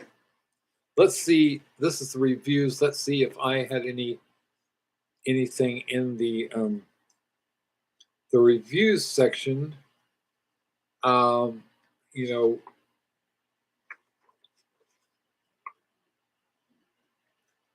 Hooskow, Lollipop, Kitty Winder, Jaw Box, Ice Burn Collective Donuts, Eistersund Neubeln, 16 Deluxe Rasputina, The Mistakes, Sweating Nipples. Got a band called Sweating Nipples. You know, this is a beautiful magazine. I can send it to you for free. For free. Nobody's going to take me up on that because you're all lame.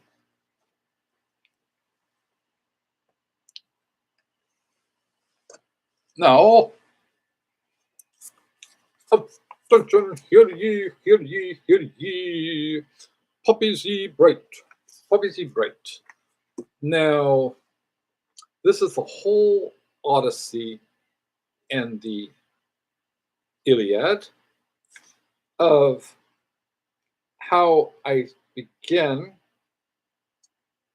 as far as being a writer, the published writer. I started out in magazines like Death Realm, and this was an interview that I did with Poppy Z. Bright, now Billy Martin. It was originally going to be part of the following interview is extracted from my book, Extremities Interviews with Writers of Dark Erotica. Now, I'm just going to read a little bit. When I was 12, style was Poppy Z. Bright. When I was 12, style was something I desperately wanted to develop, and I knew that I had to, but I had no idea how to go about it. I guess the only way I went about it consciously was to try and do pastiches of other writers like Ray Bradbury and Ramsey Campbell. I progressed from trying to imitate their styles to trying to figure out what it was that I really liked and thought worked so well about their styles and incorporate that into something that was my own voice. It's an ongoing process. Something I'm still working on. I think each of my 3 books is written in a pretty different style. I think I have a different voice, or maybe a few voices for short stories. I feel like I change my style every time I write. But there are a few particular things I enjoy doing, particular things I do too much and have to watch out for. Like in the course of a book, I'll find myself repeating a phrase. Sometimes I'll catch it, or sometimes a copy editor will catch it when the book's in production. It was particularly bad in Lost Souls, and I became much more conscious of it that after the book was copy edited last. I did part of the interview by telephone. Part of the interview was done with in person with Poppy at the World Horror Convention in Atlanta, Georgia.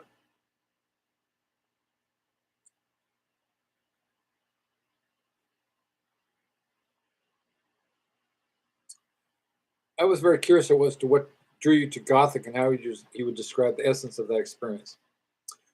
Poppy Z. Brite.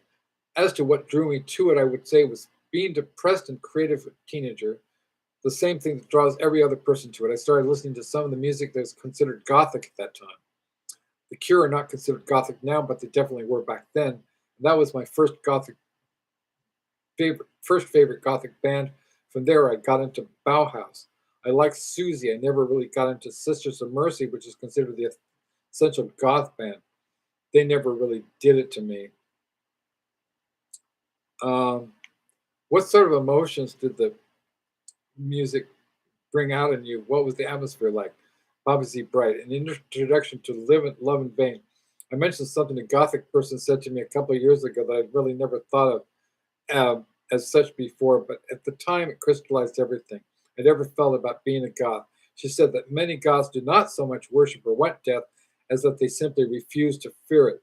They refuse to fear it by cultivating an intimacy, a familiarity with it. That rang so true for me when she said that.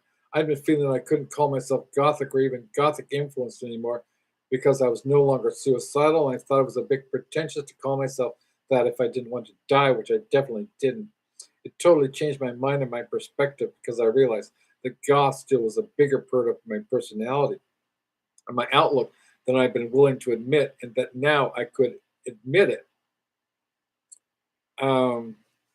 Well, so, because I like to tie things together, much like Krista Faust. And so I'll be right back.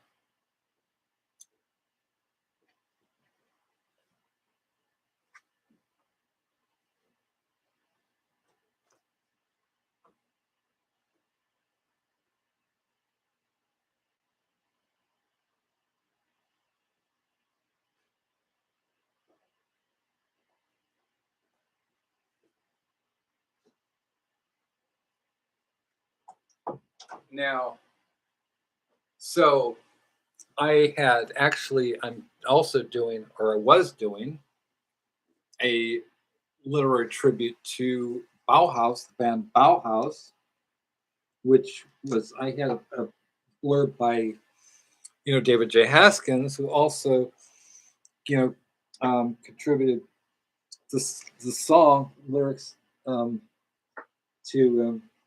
the day that David Bowie died.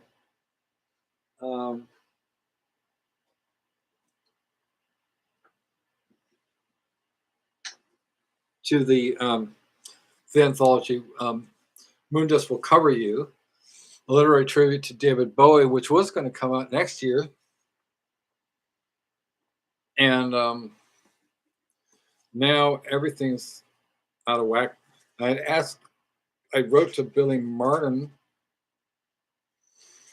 about, if I could use, if Billy Martin could send me something for the Bauhaus book, but, never heard back. And now it doesn't look like any of these books are going to appear because fascism has won. So, I'm doing the next best thing, which is I'm going to read an excerpt from Lost Souls, the Poppy Z. Brite. This was an advanced reading copy. This was not a first edition. It was before the first edition. It is an original advanced reading copy before it came out, before it was published.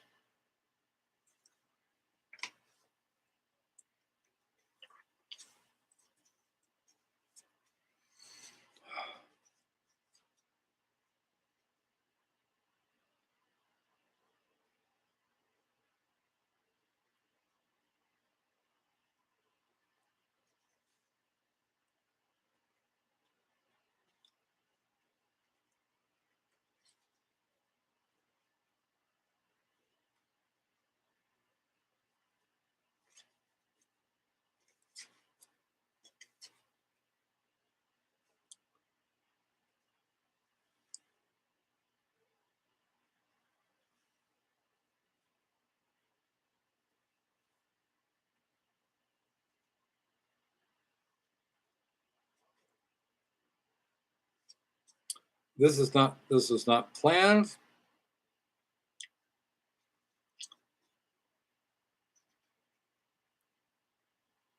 This is not planned. So,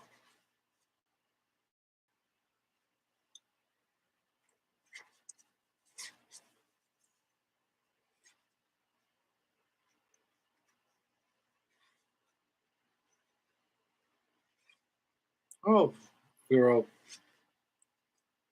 very young at the time.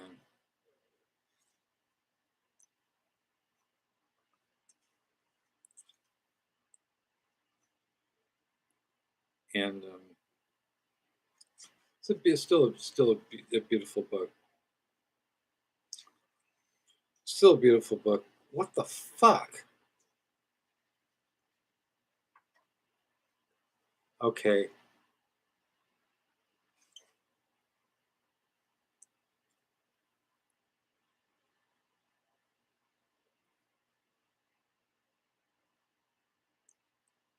Okay, so this is the first reference to Bauhaus in page 32.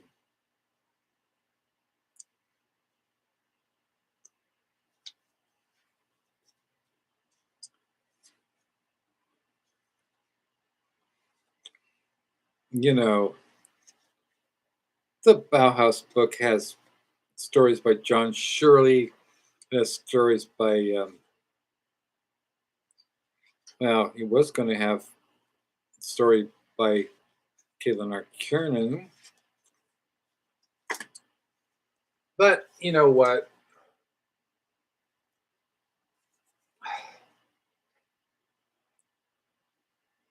No, none of this is going to happen.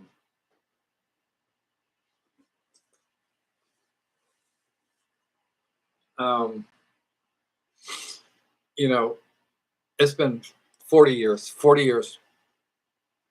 of my life, and 40 years, I mean, nearly 40 years since I first heard the music of Bauhaus. And in 1987, I became sort of obsessed with, Bauhaus. And, I wanted, what I wanted most of all, I wanted to be a writer, and I wanted to be a good writer. And so my models were the top writers. I was a comparative literature major at UC Davis. I studied with a woman named Ruby Cohn, who was a close friend of Samuel Beckett and the first scholar of Samuel Beckett. And she encouraged my writing.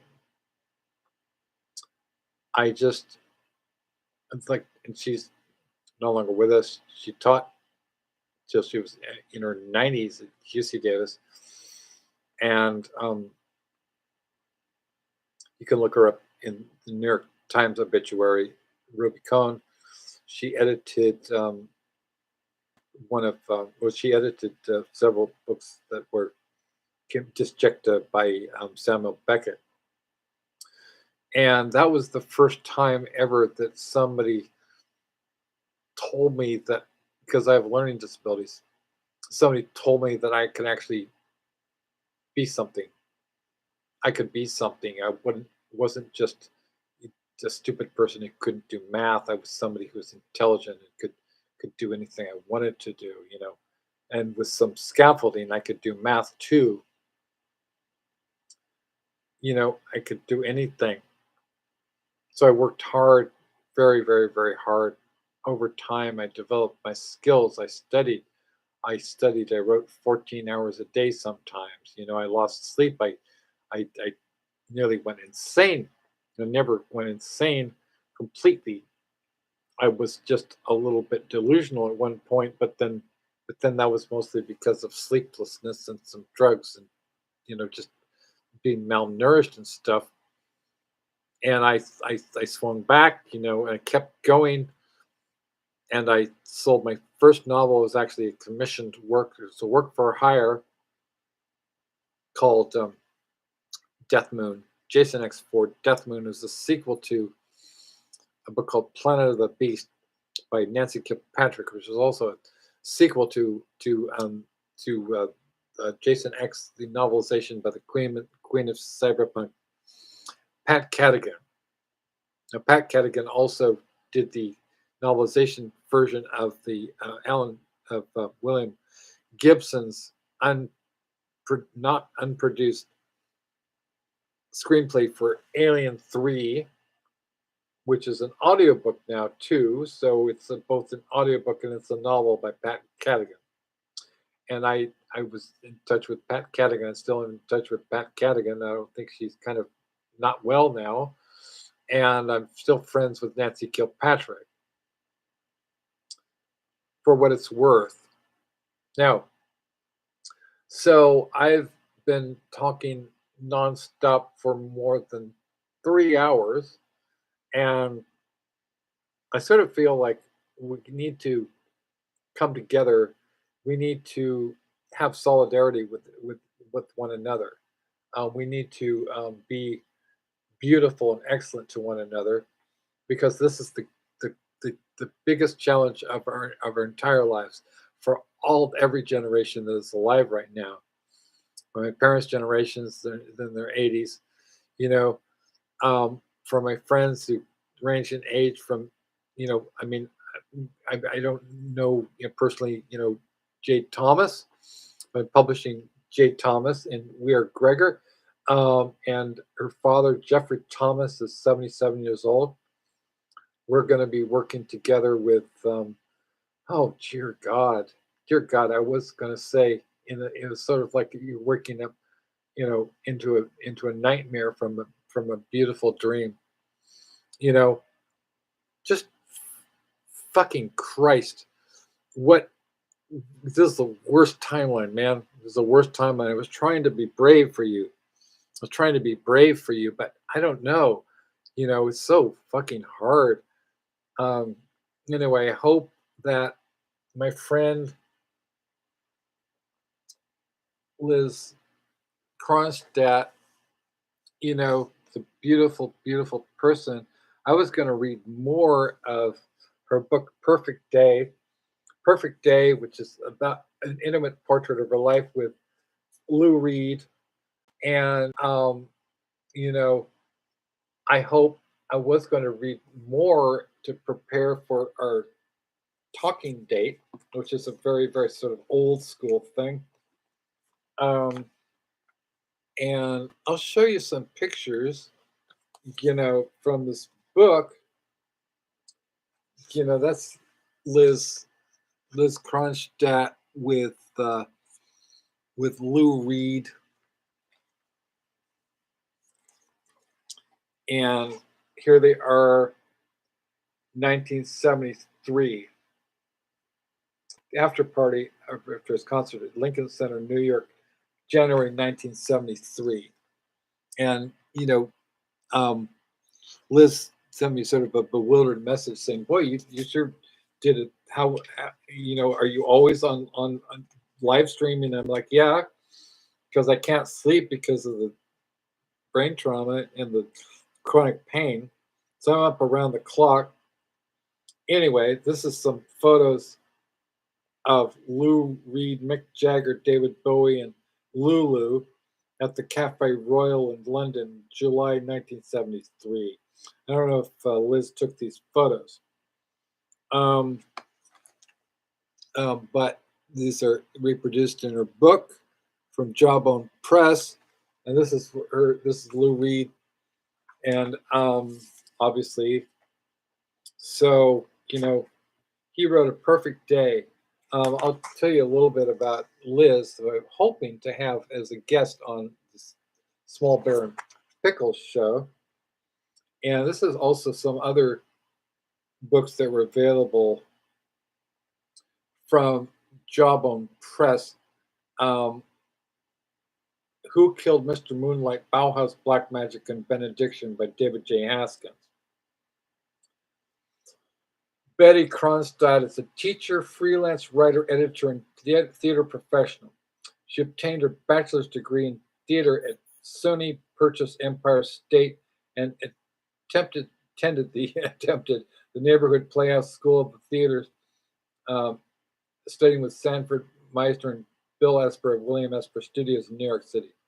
She attended Iona College for a master's degree in English education and Union Theological Seminary at Columbia University for a Master of Divinity in Education.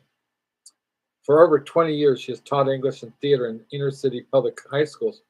Well, that's cool because I did. I mean, albeit briefly, I also taught in the inner city college in LA, Minnesota, Minneapolis, New Mexico, and Texas. She has also taught college composition, literature, and speech in these areas. Recently, she moved to the Blue Ridge Mountains of Virginia with her beloved Cocker Spaniel, Elroy. She has 2 daughters and 3 grandsons, the loves of her life. So this is from Jawbone Press. And I highly recommend it. It's really cheap now. You can get it on Amazon. It's a beautiful, beautiful book. And, so shout out to Liz Kronstadt. Her family comes from Trondheim in Norway. Also, my original family name, my great-grandfather, came from Oslo, Norway. My friend Bibi Hansen, the mother of Beck Hansen, shout out to Bibi, her ancestors come from Trondheim as well. And so I'm thinking that we're all related a couple of generations back. I and Liz Kronstadt and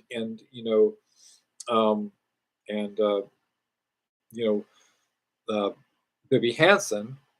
And of course, she was a she was one of the darling of at age 14 of Andy Warhol, and she was also in the movie Restaurant with she was in Chelsea Girls. Factory Girl, help me out. Dear God. Edie Sedgwick. Okay, Edie Sedgwick. And another person who's kind of in my life, it's kind of interesting, who I did an interview with recently. I think I'm going to try to have AI convert that interview into words and create a transcript. He was the road manager for David Bowie during the Ziggy Stardust period, and also the Diamond Dogs tour. This is the Main Man campaign, $1 million campaign, the billboards. Oh yeah. So also, Liz, told me that Mick Ronson, the guitarist for the Spiders from Mars, who also did the arrangements for Transformer, the the Lou Reed album, which was produced by David Bowie. That that Mick Ronson was really underrated, and so I guess like so just say, because these are the people who knew them directly, that Mick Ronson was just an incredible talent. I don't know if he's still alive, but I'd love to talk to him if he's still around. But anyway, well, there was going to be, if not a perfect day, then a better day. And I was having much better time than the murder threats that were coming at me from David L. Cameron and Christopher B. Pelton. Well, the full complicity of more than 40 people. Actually, the silence of the entire horror community as far as Anyway, I won't bore you because we're under threat from we've gone beyond the threshold of threat from fascism. The fascists, the barbarians are at the gates. They busted in. They've taken over. Okay, so this is the end of the words of Danny Filth. This is the end of everything you ever knew. We're in a no man's land now. We're in uncharted territory for history. This could be the worst era in human history. I just don't know. I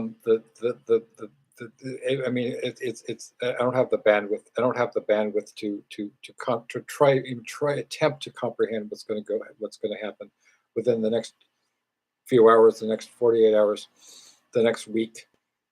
All I know is that I hope that at very, very least, you're safe, that you're secure, you're not thinking of any sort of self-harm, that you remain vigilant and ready for anything. I know I am ready for anything. Raise a collective paw. We will defeat Donald J. Trump. I promise you from the depth of my soul, I promise you, it's going to be fucking brutal. We will succeed. They are old, they're ugly, they're weak, they're cowards. They will not prevail. We are the Rebel Alliance they warned you about. We are Luke Skywalker. We have the lightsaber. We have the light side of the Force. And we will prevail over the forces of old and evil. I promise you.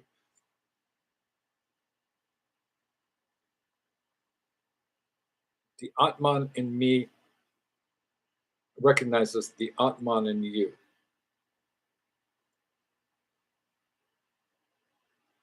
Jai Shri Durga. I'll see you around the bend.